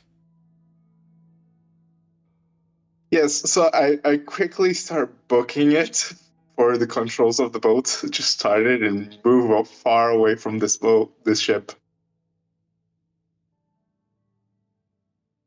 All right. Iris, you basically... Are you taking the arm with you, out of curiosity, Jasper? Hmm? Are you taking the arm with you? Sure, why not? All right. Well, Iris, basically what you see, as you watch out for people coming, and once in a while you check on Jasper, you basically see Jasper grab something out of the water, looking at it, and then start hurrying to just drop it in the boat and speed off. Okay.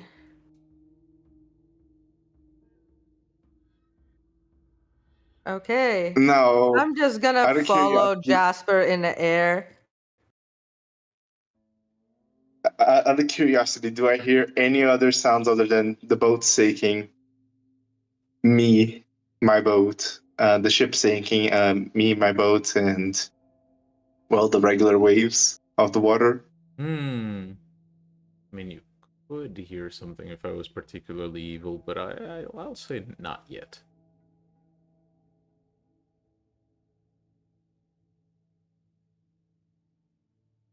He is particularly Okay, evil.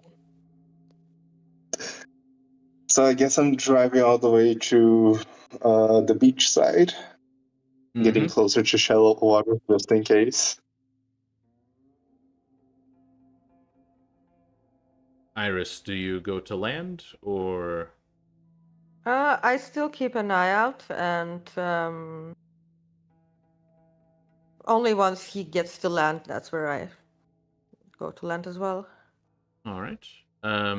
So both of you can roll perception alertness, just because I feel like you check naturally. But Iris is Yep. starting to head down. Auspex supplies? Hmm. Auspex supplies. Yeah. Auspex always applies in this scenario. I Especially think if you're it's- enhancing a sense, but you have to tell me which one. Otherwise, it's just minus 2. Hearing? Hearing. Okay. Actually, let's just do the -2. Okay.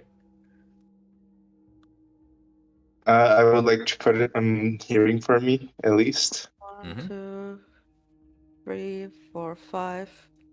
Unless 3 successes. All right. Finally, a roll with no ones. Okay. and I so- think it's also purpose, maybe. So, Iris, you don't see anyone following, so you feel quite reassured that you can go to ground level. Jasper, you in sort of an alerted state, try to listen to see if you hear anything that might be cause for concern. But all you hear is very, very, very, very faintly echoing from the distance a weird, like, mechanical sound, and after paying attention to it, you can recognize it as an alarm.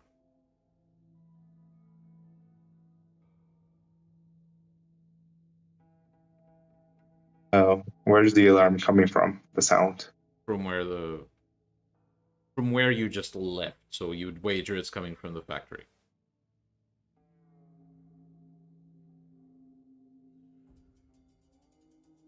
Jasper looks to Iris and says, I hear an alarm. We should leave. Yeah, we should.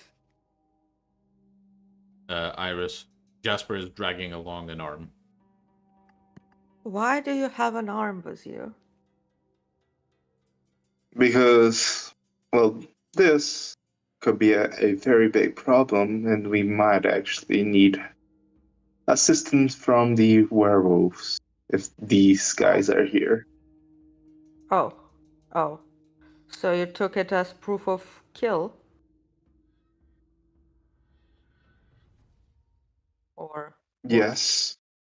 Yes, the tattoo has proof of the mark, and Jasper will show Iris the tattoo.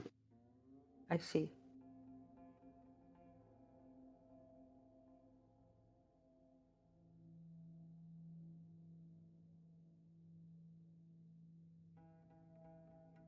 Very well then. But we should indeed leave.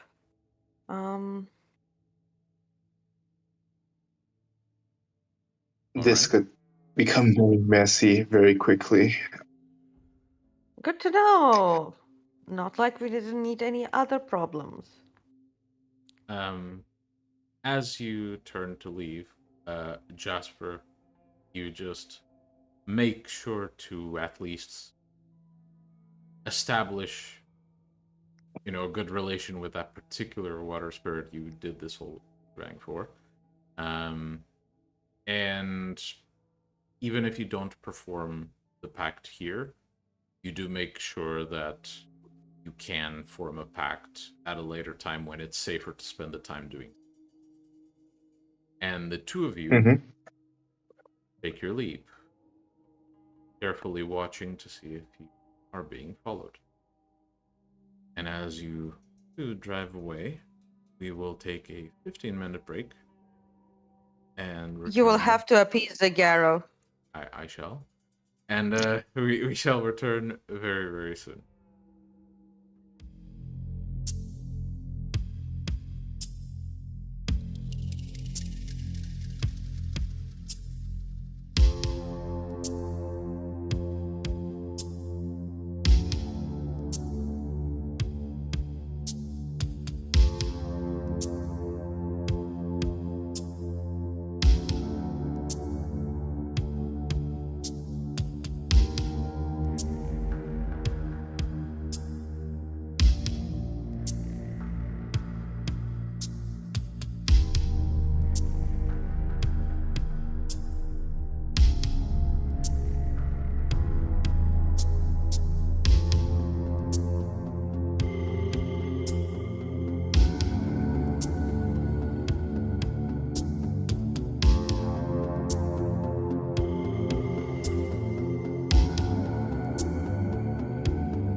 Welcome back.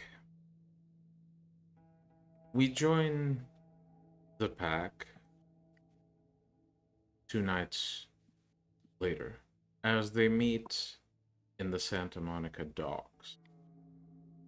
As they approach 5 foot after meeting up nearby, they spot many large ships docked. And eventually Iris lays eyes on the right ship that Marcus had secured. Not Marcus. It was Strider. Yeah, Strider. makes more sense. It's a large cruiser. The type meant for vacation events and parties and such. Has a large pool. It has an open deck where people can party. It has sound systems installed. Casino. It has a stage. It's a pretty big vessel, but large vessels are very difficult to secure. Right, so first thing, we're gonna need a massive order of plants everywhere. That can be arranged for. But we're going to make it a Can's Forest theme party. Fairies, elves, and what's not.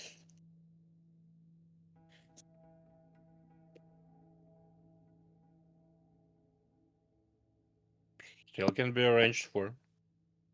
I assume the vibe is more Shakespearean fairies. Yes. Yes. Shakespearean fairies, wildlands, and that gives us an excuse to basically put oh no, Vogaro. That gives us an excuse to put plants in every single location that we can imagine. Sure. Then let's look around the ship. There should be some bigger areas somewhere downstairs, somewhere we can secure. I'm sorry, I can't. Man, that is a very whiny Garu. Mhm. Would you like to have her stay here? That'd be better. Yes, please. Take her. Just mute the mic. One moment, guys.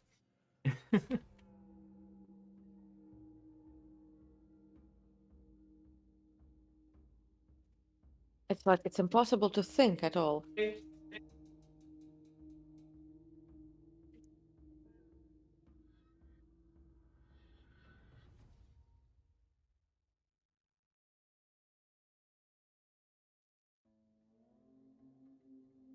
The Garo has been fooled. These.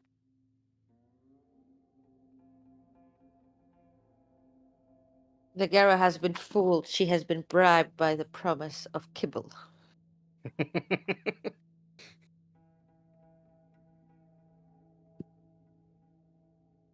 But I swear, she's just like But the standing cake next to was me. a lie. Oh, she's standing next to me. And she's like, ooh, ooh, Yeah, ooh, we could hear. ooh, We could ooh, hear. ooh, ooh. What is this? Like I thought like a it car was alarm. Ray whining the entire time. It was actually you. What?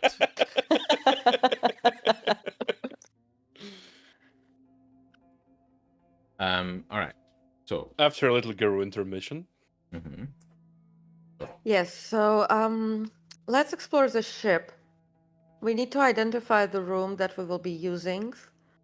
It needs to have those windows where the ghouls can dispose of sustenance, but we also need to have alternate escape paths and multiple entry points so that we can ward them And one of the routes should be our emergency exit.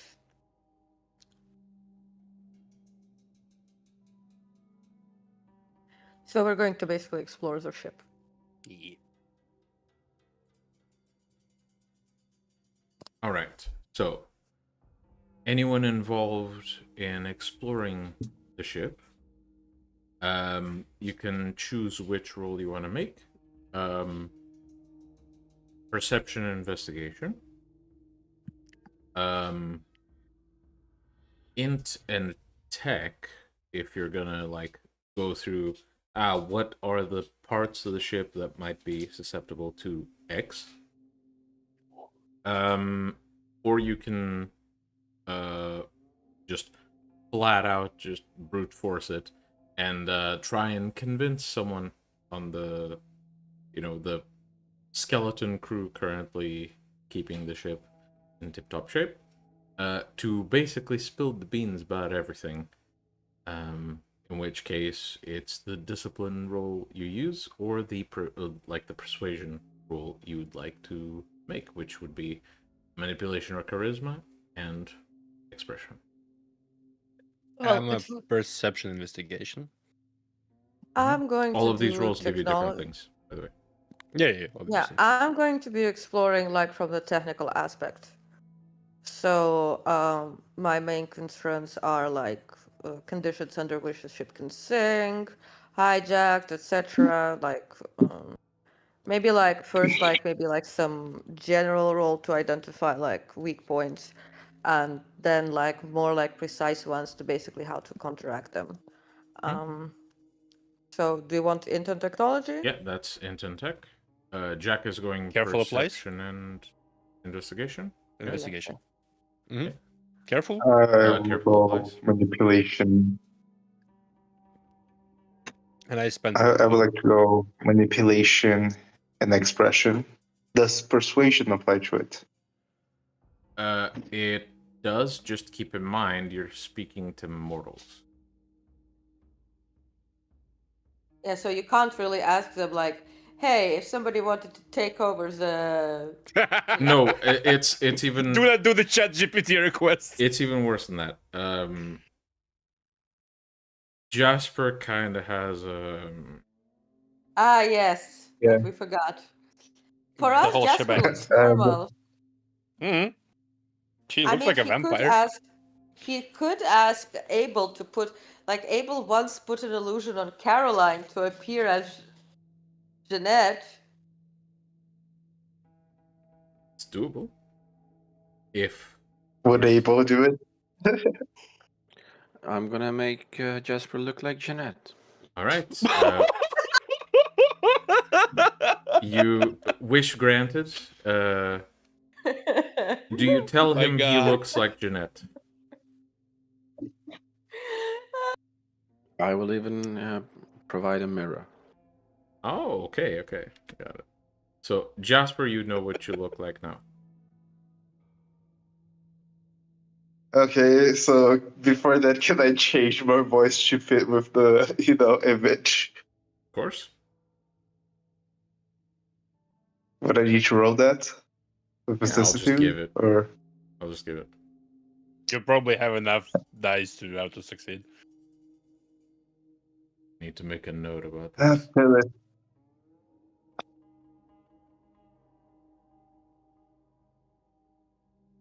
Should be honest. Okay. Jasper, Jeanette, it's like potato tomato. Just bet.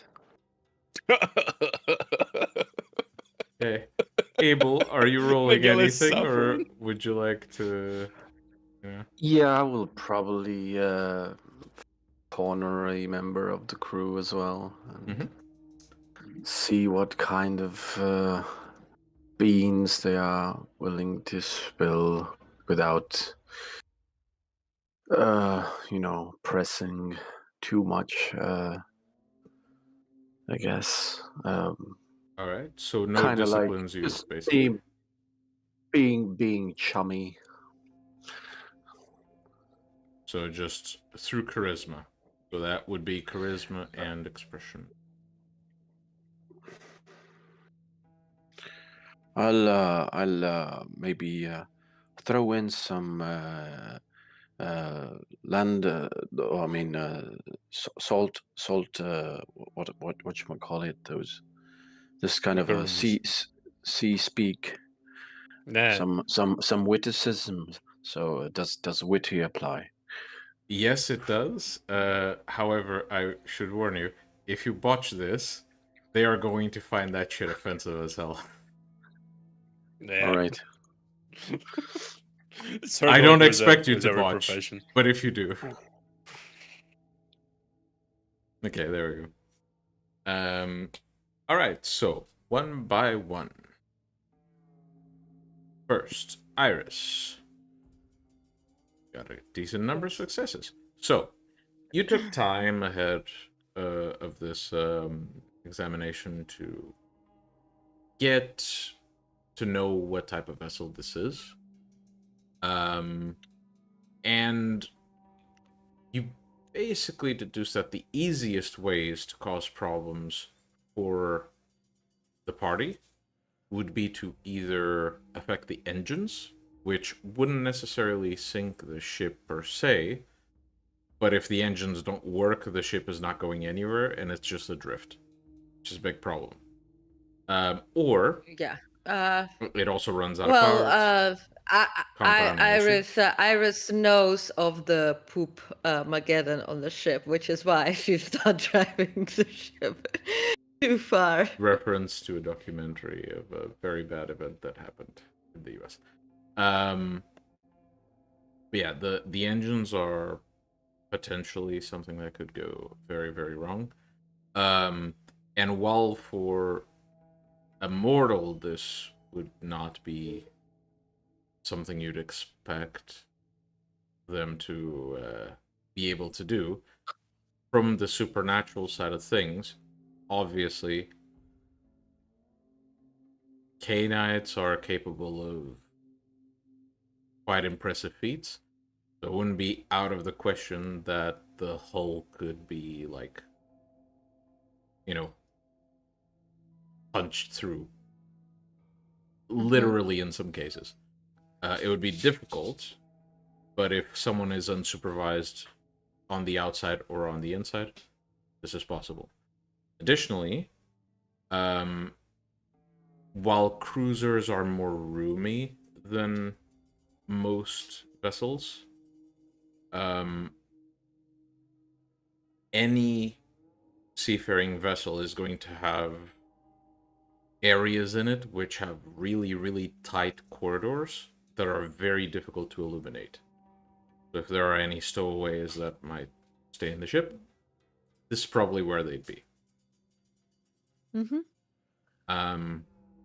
Next, Jack. You I made spent the willpower, so it probably makes 3 successes. And you made a perception and investigation. Perception investigation. Yeah. Okay. So you go through the ship. Obviously, Iris speaks with, like, gives whatever papers, exchange them, or you do, because it's your pool technically. And after you're given access to the ship, you explore it. You even use the shadows to some extent to sense what might be lurking. And while it's very faint, you think for a split second you catch something, like someone in the lower decks of the ship, like in the maintenance area of the ship. Yeah. But when you investigate it further, almost like that presence vanished.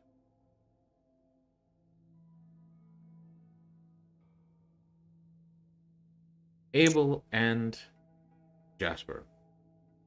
I will start with Abel because something very interesting is going to happen with Jasper.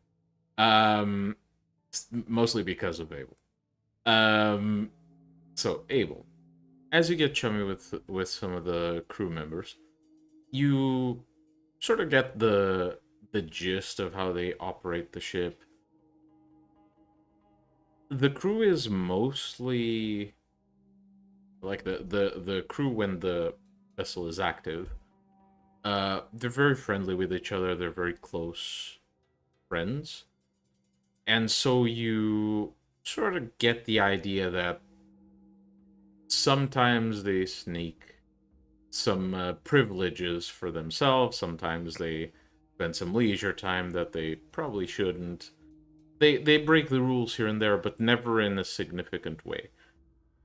You do get the sense that since it's quite a tight-knit crew, it's unlikely that they would be infiltrated. But they are all mortals. You don't think you spot any ghouls within their ranks, which essentially means if they do get, an infiltrator, they will all have to be messed with in the head. Not an easy thing to do, but it's a possibility. Jasper, you get a very interesting reaction. As you approach some of the staff members, namely, the staff members that are tending to the clubs and the club area and the casino in the ship. This is technically just a skeleton crew for maintenance at nighttime. But these people sometimes operate the ship during the day when it's their shift. And one of those people, namely a woman that seems to be essentially doing inventory in preparation for the upcoming event in the essentially in the nightclub floor.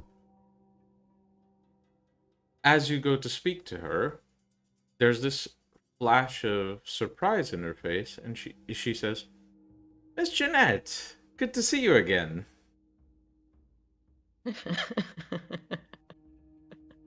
A big oof. I respond with, of course. Good to see you too. To what do I owe this visit? I don't think you were booked for any event, unless you're going to appear in this upcoming event here.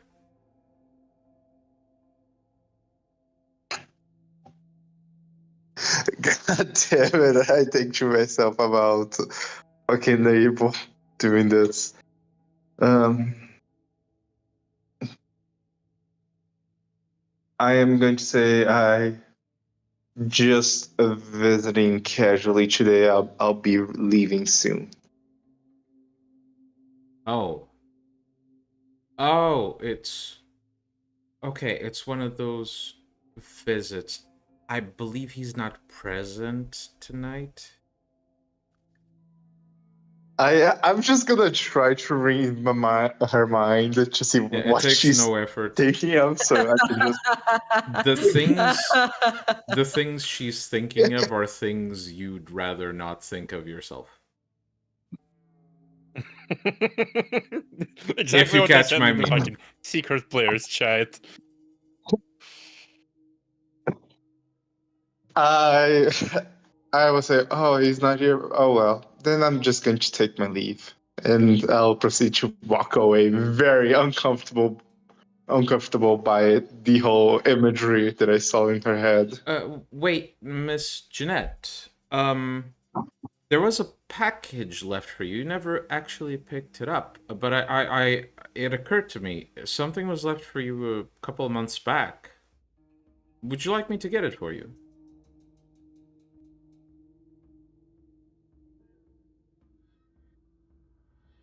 Can we say we still have Bevel with Iris? Can I to be able to communicate with her? I mean, Not in this case. You're on your own, buddy. Be no. uncomfortable. Plus, this is something Iris would have to, very much, willfully keep afloat, spending willpower to keep it, more than one scene. So, no. Fuck, if I pick this up, I'm gonna be fucked if someone finds out. If I don't, it will look suspicious. Just take it. Just accept it. Like, don't You we can want to be know? alright. Don't we want to know what it is? I don't know, do we? Yes, we Yes.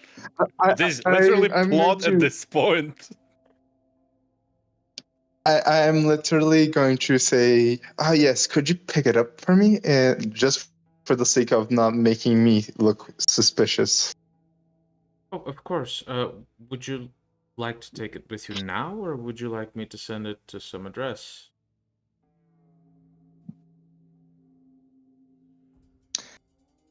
Probably, I should probably take it with me. Don't want to give addresses to anyone about our haven. So I'm going to say, yes, I would like to take it with me now. Okay, very well.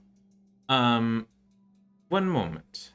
And she takes her pen and her notepad, places it on essentially the bar counter, and starts heading towards the back of this club area. Goes through a staff door. And there are a few minutes you basically wait here, kind of tapping your foot a bit nervously. And eventually, she comes through with a small wooden box and hands it to you. Here you go. It was left by,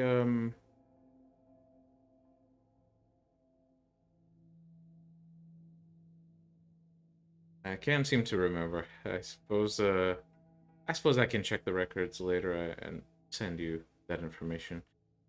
You usually like to have a peek straight away, but I'm gonna say I'm not curious. And she hands you the box.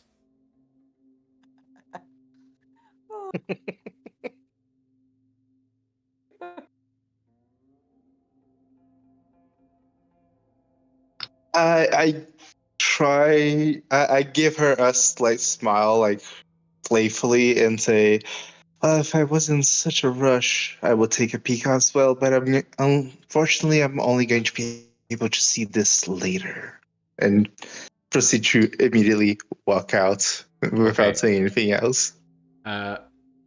Performance and subterfuge. Or no, sorry. Manipulation and performance. God, brain fart. Performance and subterfuge. The tisms be strong in this night. Oh, this is going to be bad. Do not forget the Pelation. Listen, I will use. I will use a willpower with this as well. By the way. Man, today you guys in the willpower. Yes. Yeah, hell 3 yeah. successes. So the lady seems a bit disappointed, but just grabs her notepad and her pen and says, "Oh, until next time, but do show up more often. Have a good night." And she seems kind of disappointed that you're just leaving and she doesn't get to chat more. But she turns and continues to attend to her duties. I'm going to immediately go to where Iris is with this. Well, make a perception and alertness roll, please. To be honest, we have phones. What do you mean? We're going through like 3 phones a month at this point, but we still have them. Okay, good. So, while it's very, very, very, very faint, you get like a very slight scent of vitae. It's not a lot of it, it's just trace. Coming from the box as you walk towards Iris. As you approach Iris, who is essentially holding sort of like a printout of the blueprint or layout of the ship, and looking at the sort of floors, and you see Abel kind of turning and saying goodbye to one of the crewmates, and Jack climbing the stairs and entering the open deck. Jasper, you approach Iris, and Iris seems kind of focused on her own business, doesn't even notice you approach. I got eyes in the back of my head. Literally? Probably, literally. Uh, Probably. Iris, I got something. Yes. Iris just like looks. It's so strange to see you looking like her. Hmm. She looks Jasper up and down.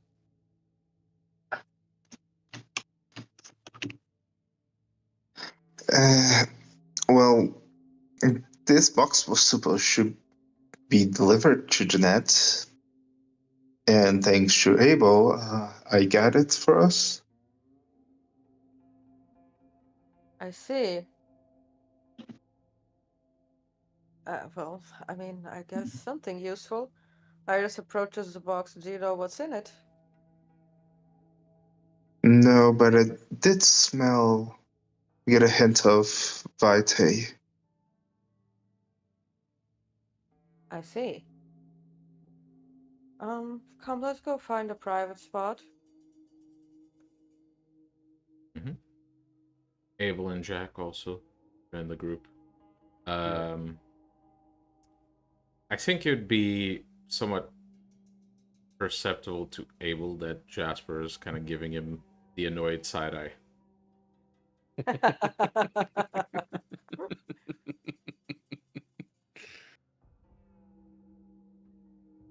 I just have a content smile on my face. Of course you do. It's not content, motherfucker. You're happy that you're doing this shit to us. So, you find some less inhabited part of the ship at this time, which is not difficult. Again, it's a skeleton crew just keeping maintenance for the night. And I'm going to ask something in PMs.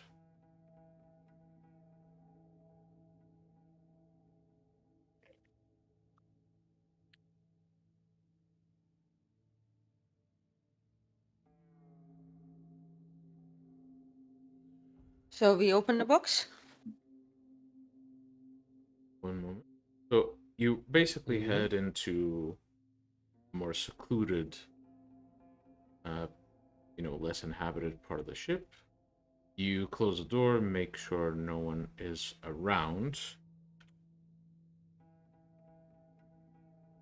And you turn to each other. What? Yeah, you just turn to each other, supposedly to open the box. Okay. We open the box.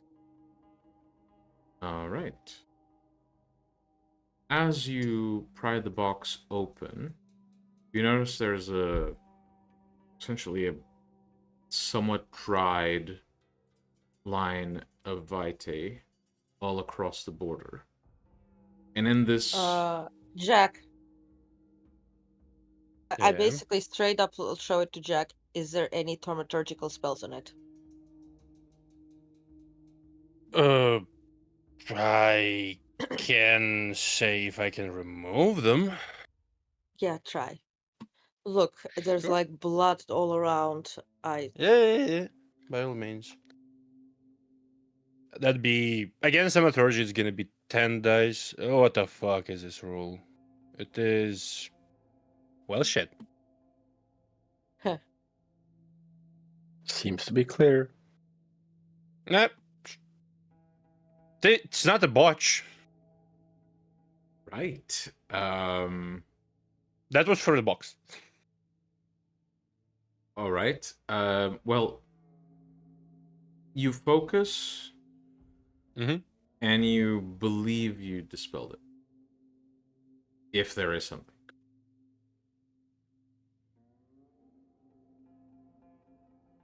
Okay.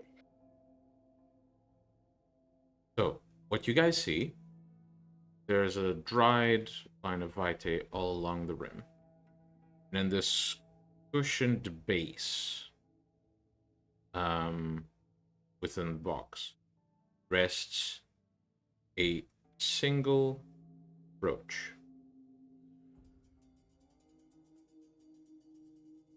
Does it seem familiar? Never seen this particular design before. Yeah, It's quite but like I've seen. fancy though. You could try and like appraise it to see like it looks fancy like on first glance. Could I look in a Int academics supernatural for like appraising? int Sorry, academics for like one person historical at a value. time. So int academics for historical value. Jasper. Into occult for supernatural appraising Awareness. or appraising? Awareness. Yeah, it would be Perception awareness to awareness try is and for sense supernatural something. shit. Occult would be if you were trying to like guess if there's possibly something supernatural in place that you haven't noticed yet. Into cult would be more about analyzing something magical. Yeah. Yeah, Unlike a or book. trying to guess if like we don't sense we haven't sensed anything. Is there anything that could be here that we wouldn't sense? That type of like troubleshooting, but it won't tell you what if that thing is present. Okay, so int awareness. Okay.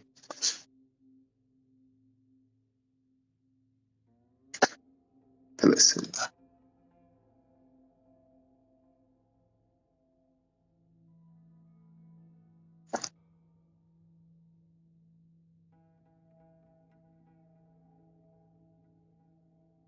Does analytical would count into it?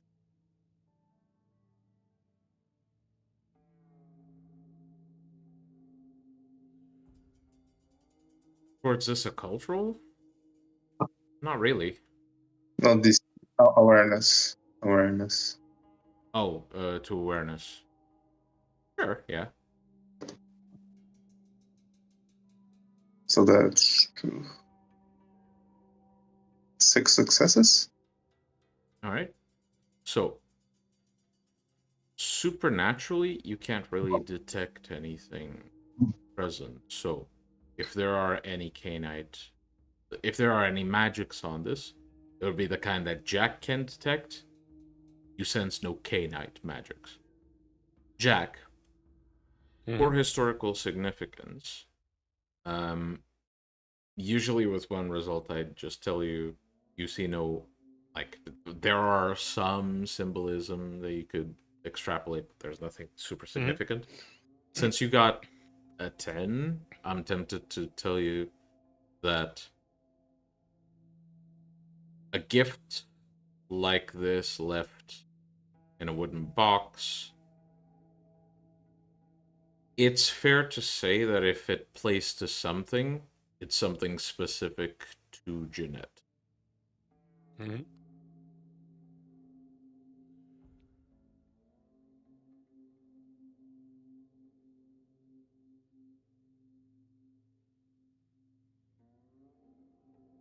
So yeah, you are all standing and staring at this weird brooch.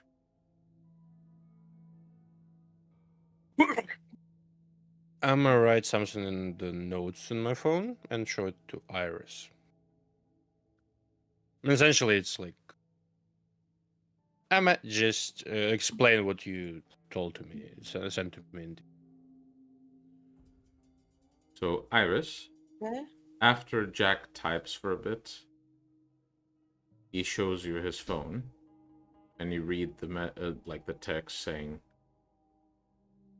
there was someone hiding in the lower decks.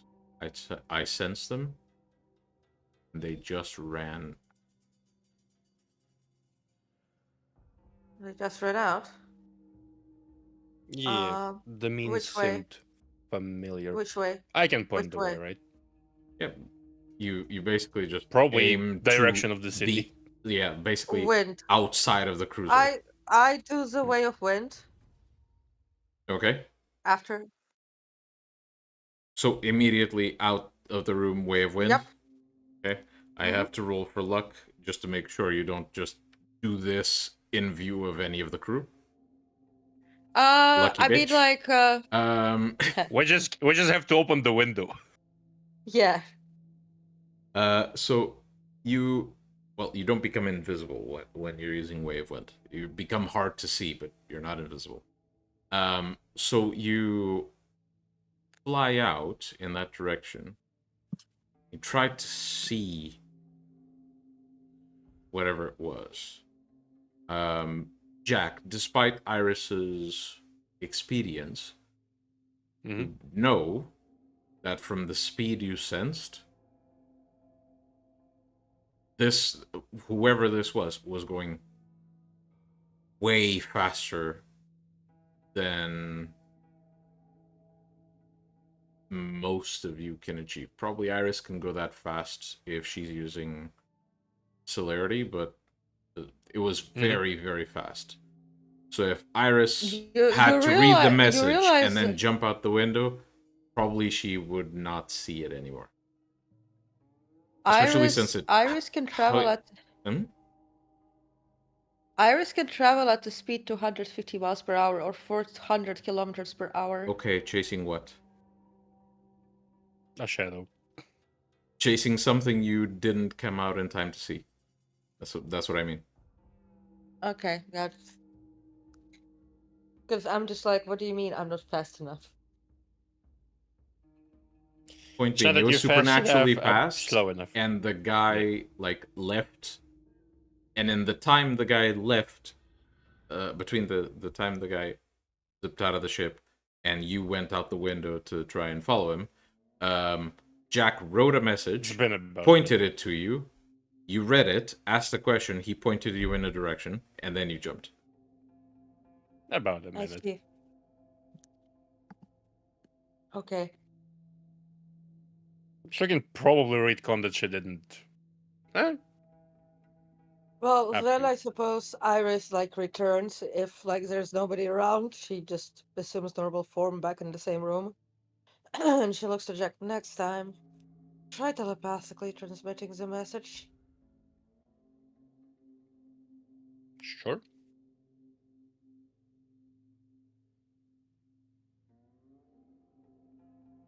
Or just ask me to get that info.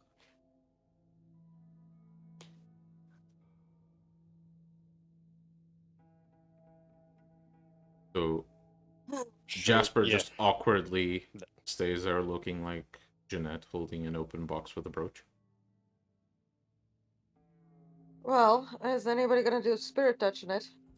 Or are we just gonna avoid touching the brooch? I would like not to. Okay. Well then, how about we store it in the library and later check it out? I will do it. I will do it. For me. You will do it. Mm-hmm. Okay. All right. Grant you Spirit's Touch. Roll for it. Yes, He's just gonna diddle the piece of metal.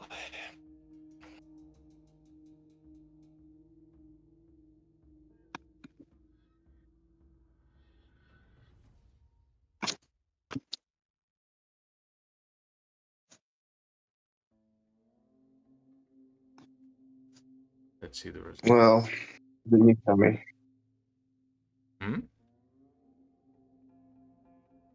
Now you just tell me. I don't know the difficulty. Spirit's Touch.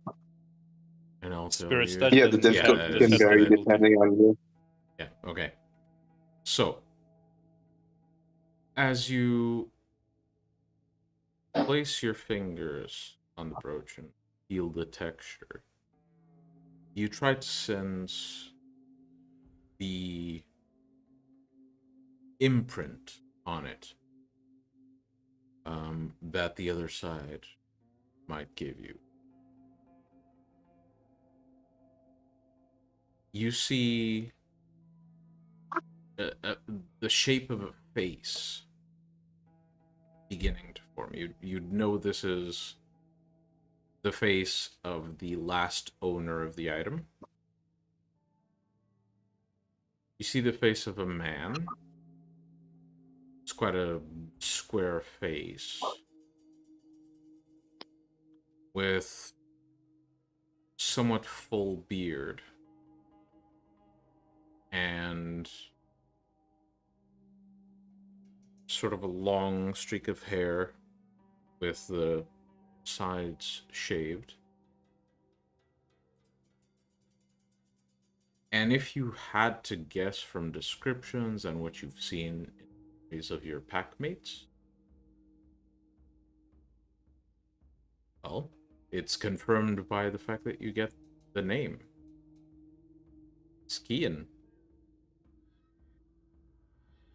And the main emotional imprint you get from this is a threat. It's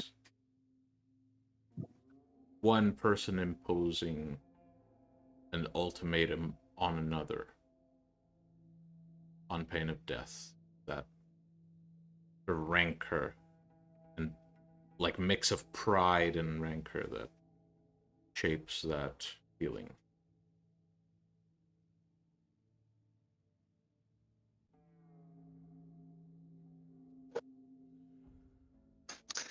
I look to Iris and say, I believe this belonged to Kian, Really? and that this is somewhat of a threat.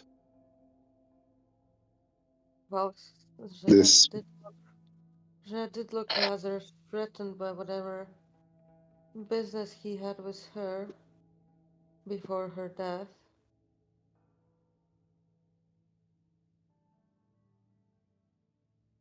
So I guess it does check out.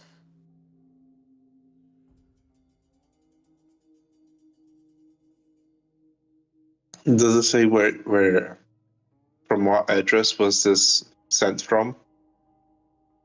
Not at all. Seems to have been a package that was dropped in specifically to be delivered by hand.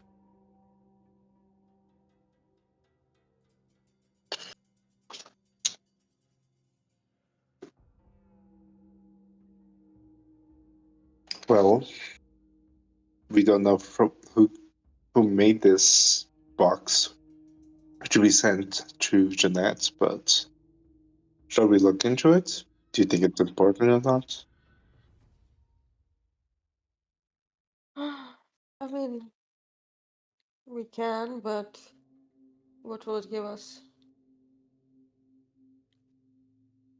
Let's put it on the back burner for now.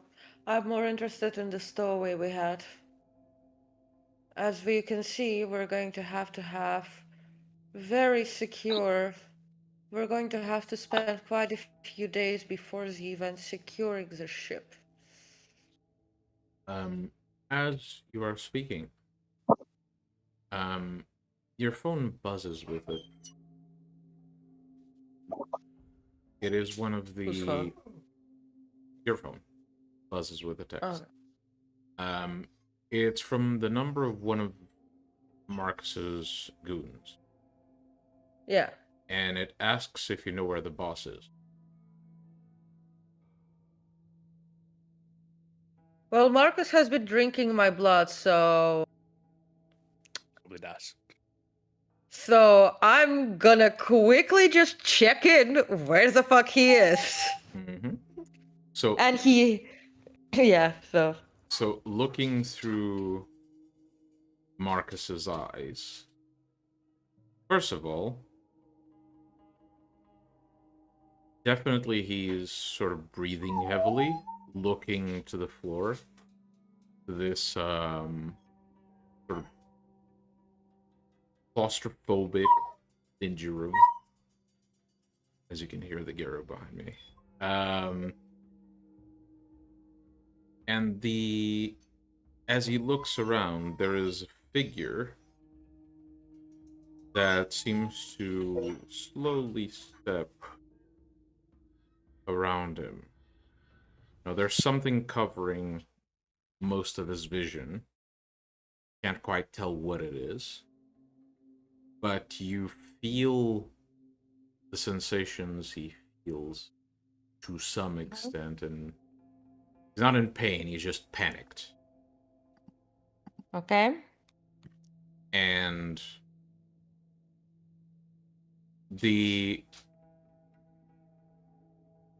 would you be able to hear what he's hearing? Yes, I Yeah? can Okay. hear, sense, like So you hear basically You like just cannot access his mind. so you hear thoughts. this figure speak up and say, "Is she seeing through you right now?" I'd wager at some point she will do what I told you. I said, do what I told you. And there is this sensation like Marcus's hair is very forcefully held and his head is pulled to look at the wall. And on the wall, you see a message scrawled in blood. We need to meet and talk business. Bring your friends.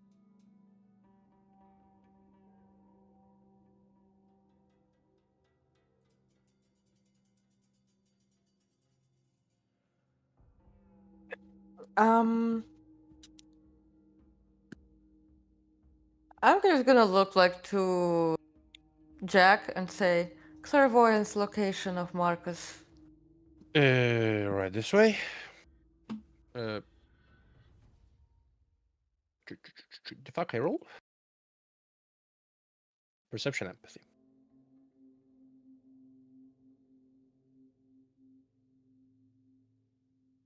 Careful. No. Not really, no. Okay, sure. Listen. All right. I got 4 successes. So, you see Marcus, not hurt per se, he's a bit roughed up, but no bruising even. It looks like he was just essentially Bit slapped restrained. No, Yeah. there's no bruising, no markings. He was just restrained and carried here. It's not like he could do anything. You see this claustrophobic room. You see Marcus looking terrified towards the message scrawled on the wall. As the figure walks around and says, "See, easier when you follow order." You allow the location to enter your mind, and you feel that it's north of you. Far north. Not necessarily out of the domain, but maybe on the edges of Griffith Park. You imagine this, essentially this tool shed used by some of the maintenance workers in the park.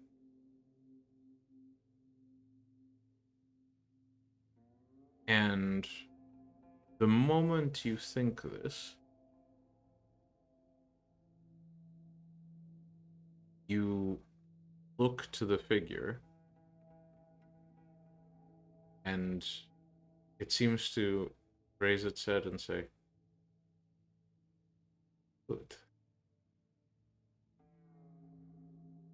And he speaks out an address. "I can get to you, or we can meet here until..." I shall expect you there. I just verbatim tell what the figure's telling. Does the person look familiar?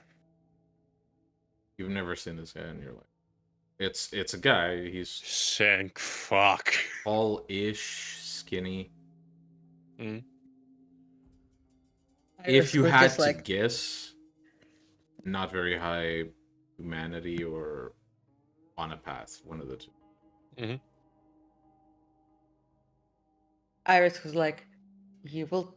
Iris looking at Jack, being like, you will show me his face.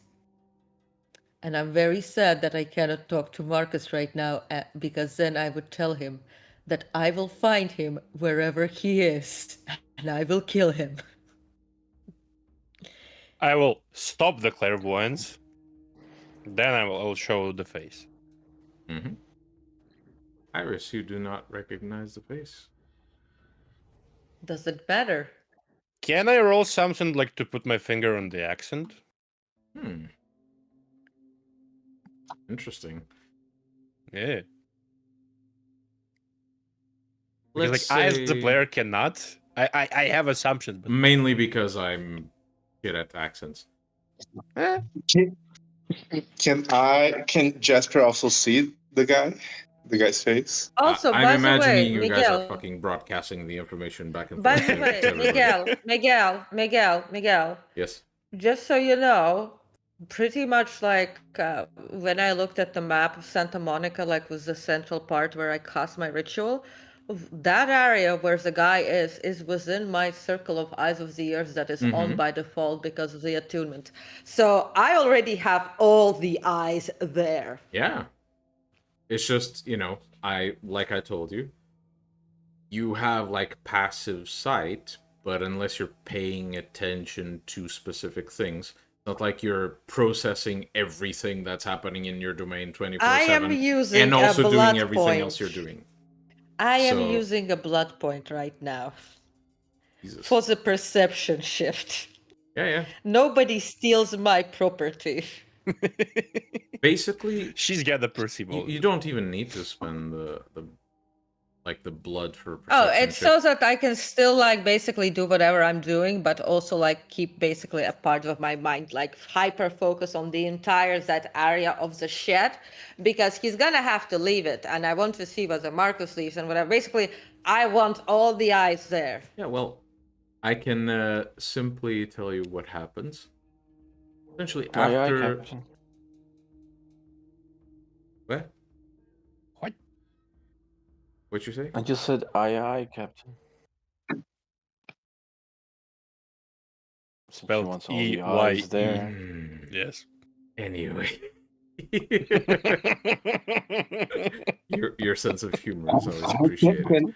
Can I roll to see if I know this We're on the person? ship.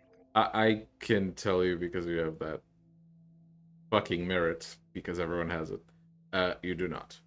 None of you recognize the person. So Iris, you don't even need to use perception, but if you want to do something at the same time, basically all you see as soon as you set eyes on the shed is that the door opens, the guy walks out,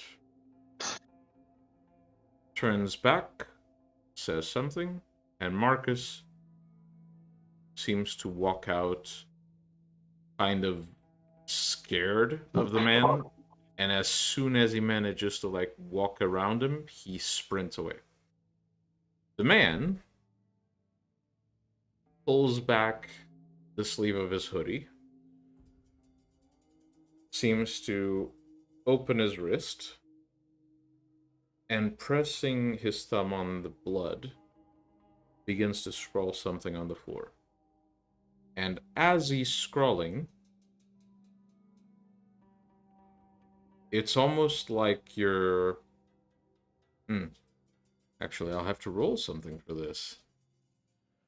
Mainly to see if you notice what's happening in time. Perception shift, honey. Well, not if you notice in time. If you get like a warning, which you will, thanks to 7 aspects. You get this sensation that if you keep looking, you're gonna lose him. You're gonna lose what? Like, if you keep looking to the guy, you're gonna lose him. Lose him what? You're gonna lose this image of the guy, what you know about him. Okay. I mean, there'll still be. I know the location. I'll just travel to the trees. Mhm. It'll take me 2 minutes at max to travel there. All right. In the interest of not breaching the silence of blood, I'll say you run very, very fast, but not supernaturally No, fast out of the cruiser. no, in the wind. He just In needs the wind. a tree no. or wind. Ah, No, okay. in the way of wind, it's 400 kilometers per hour. Mhm. Even if I'm like further away, like if I'm at Santa Monica Pier, that's about like even if he's at the maximum range of 16 kilometers, that's gonna take like 2.4 minutes. Okay. So, you begin to make your way there.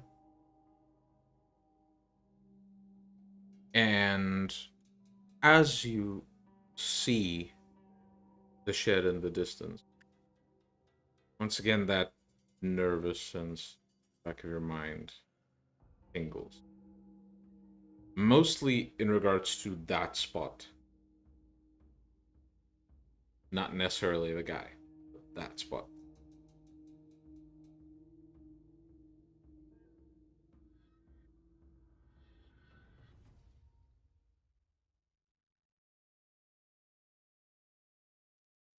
I think you're muted. Yeah. First approach it from afar, and I'm basically looking out for like any big trees in the area. There's plenty of trees. This is on the edge of Yeah. the park. Any tree, just to basically use communication with them. Mm-hmm. And what would you like to do? I'm going to ask you to recount what happened in that spot without looking there myself. All right. Well, the tree tells you that 2 creatures entered that building, one living, one like you. Mhm. Both of them left. The living one was running like a hare being Running like- chased by a wolf. Mhm. Yeah. And the one like you walked out, rubbed his finger on the ground, and then continued to walk into the city. Yeah, I basically. I'm going to basically have the plants direct me on the way. Direct you. Which path he took. Oh. Well, he went into He the had city. to step. You can basically track his movements to an extent. Yeah. Yeah, well, if I know which direction he went, I can basically extend my green sight to scout out that area in which he went. All right. I have to check something in that ritual. Or not ritual, that power you use. With green sight. It's rocks, it's plants, it's everything. It's animals as well. I'm Animals aware. as well. I'm aware. I'm checking something else. The way I'm running it is like the building doesn't count as a rock.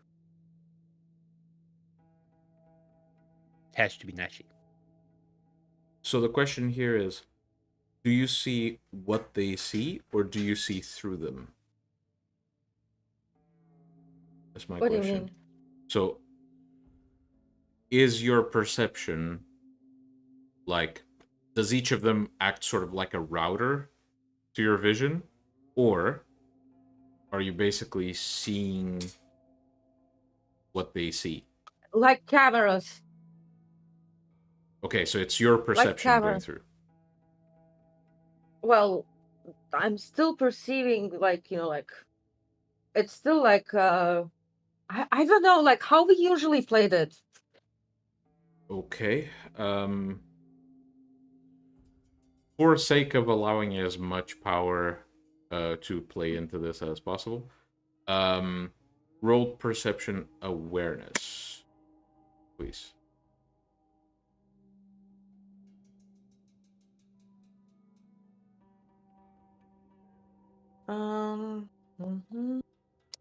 Belese?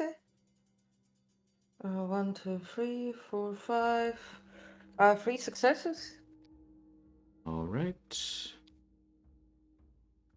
Yep. All right. So, most people would have missed him. You barely catch him. You basically spot as he sprints through the rooftops. And you know you broke his obfuscate by spotting him this way. Mm-hmm. Okay. And while, is he hold on, the only thing you actually catch for sure is that despite what he's doing, and like the stuff he's moving, the way he's landing, despite all of it, no one around him seems to bat an eye. Like, no one on ground level seems to bat an eye, look up, curious, you know. You'd wager you think he's not making any noise at all. Mm-hmm. Okay. Proceed. Yeah, so is he in Santa Monica now? He seems to be heading out. Yeah, but is he still in Santa Monica? Is he still within range? Yeah. Well, no, actually, I know he's within range of my eyes of the earth. So, is there any suitable tree on a path? Sure, there might be one. I'm asking. It's is fairly, there yeah, one, you can assume. one which I can basically walk through and intercept. Would you let me intercept him? I would intercept him. So Iris has basically just ditched her pack, who are now basically like, the fuck? Okay. I guess we're just gonna laugh at First time? Jasper looking like Jeanette. Nah, I'm still figuring out his fucking accent. Because I have few ideas. Make a roll, and I will. What the roll be? Intelligence It academics? would be into academics, yeah. Okay. Let's see. Actually, let's make that wits academics. Still the same amount of dice. Okay. I'll tell you after the session.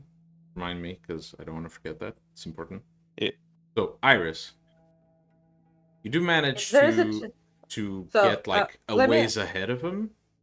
Yeah. So you got time to like Yeah, so climb up to the obfuscate. buildings No, wait, unseen. what do you mean to climb up? Obfuscate my amazing jumpy jump. Like, actually, I don't even need to jumpy. I can just do way of wind. Mhm. So way of wind to basically appear in front of him and do a little small combustion in front of him. All right. Motherfucker. I didn't expect that. Need to roll to cause a Let me combustion, but that's appear fine. as a djinn. Let me appear as a djinn from fire and say, meeting time changed to now. All right. You can roll to cause the explosion. I mean, that's like a level 1 power. That's going to be like difficulty 4 or something. For Way of Fire? Oh no, it's level 2, so difficulty 5. Massive botch proceeds. Manipulation.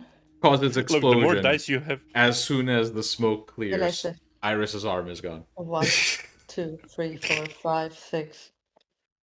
6 successes. All right. I have to roll something for him now. Yeah, Rotrek. I think we all have to do. Well, no, Iris doesn't have to because Yeah. To be honest, her- like against this amount of flames, your no. pacifier is gonna just ignore it. Ray of Fire basically reduces your I know. difficulty, I and know. at So- this point, it's reduced to a point I can ignore it every single time. So, two things happen. Number one, Iris, the explosion goes off. And again, he doesn't make any noise. But you can tell he definitely noticed it and was startled. And as soon as you look at him, you can't tell what he looks like anymore, and you can't remember what he looked like. And he begins to fucking sprint away. Well, I guess.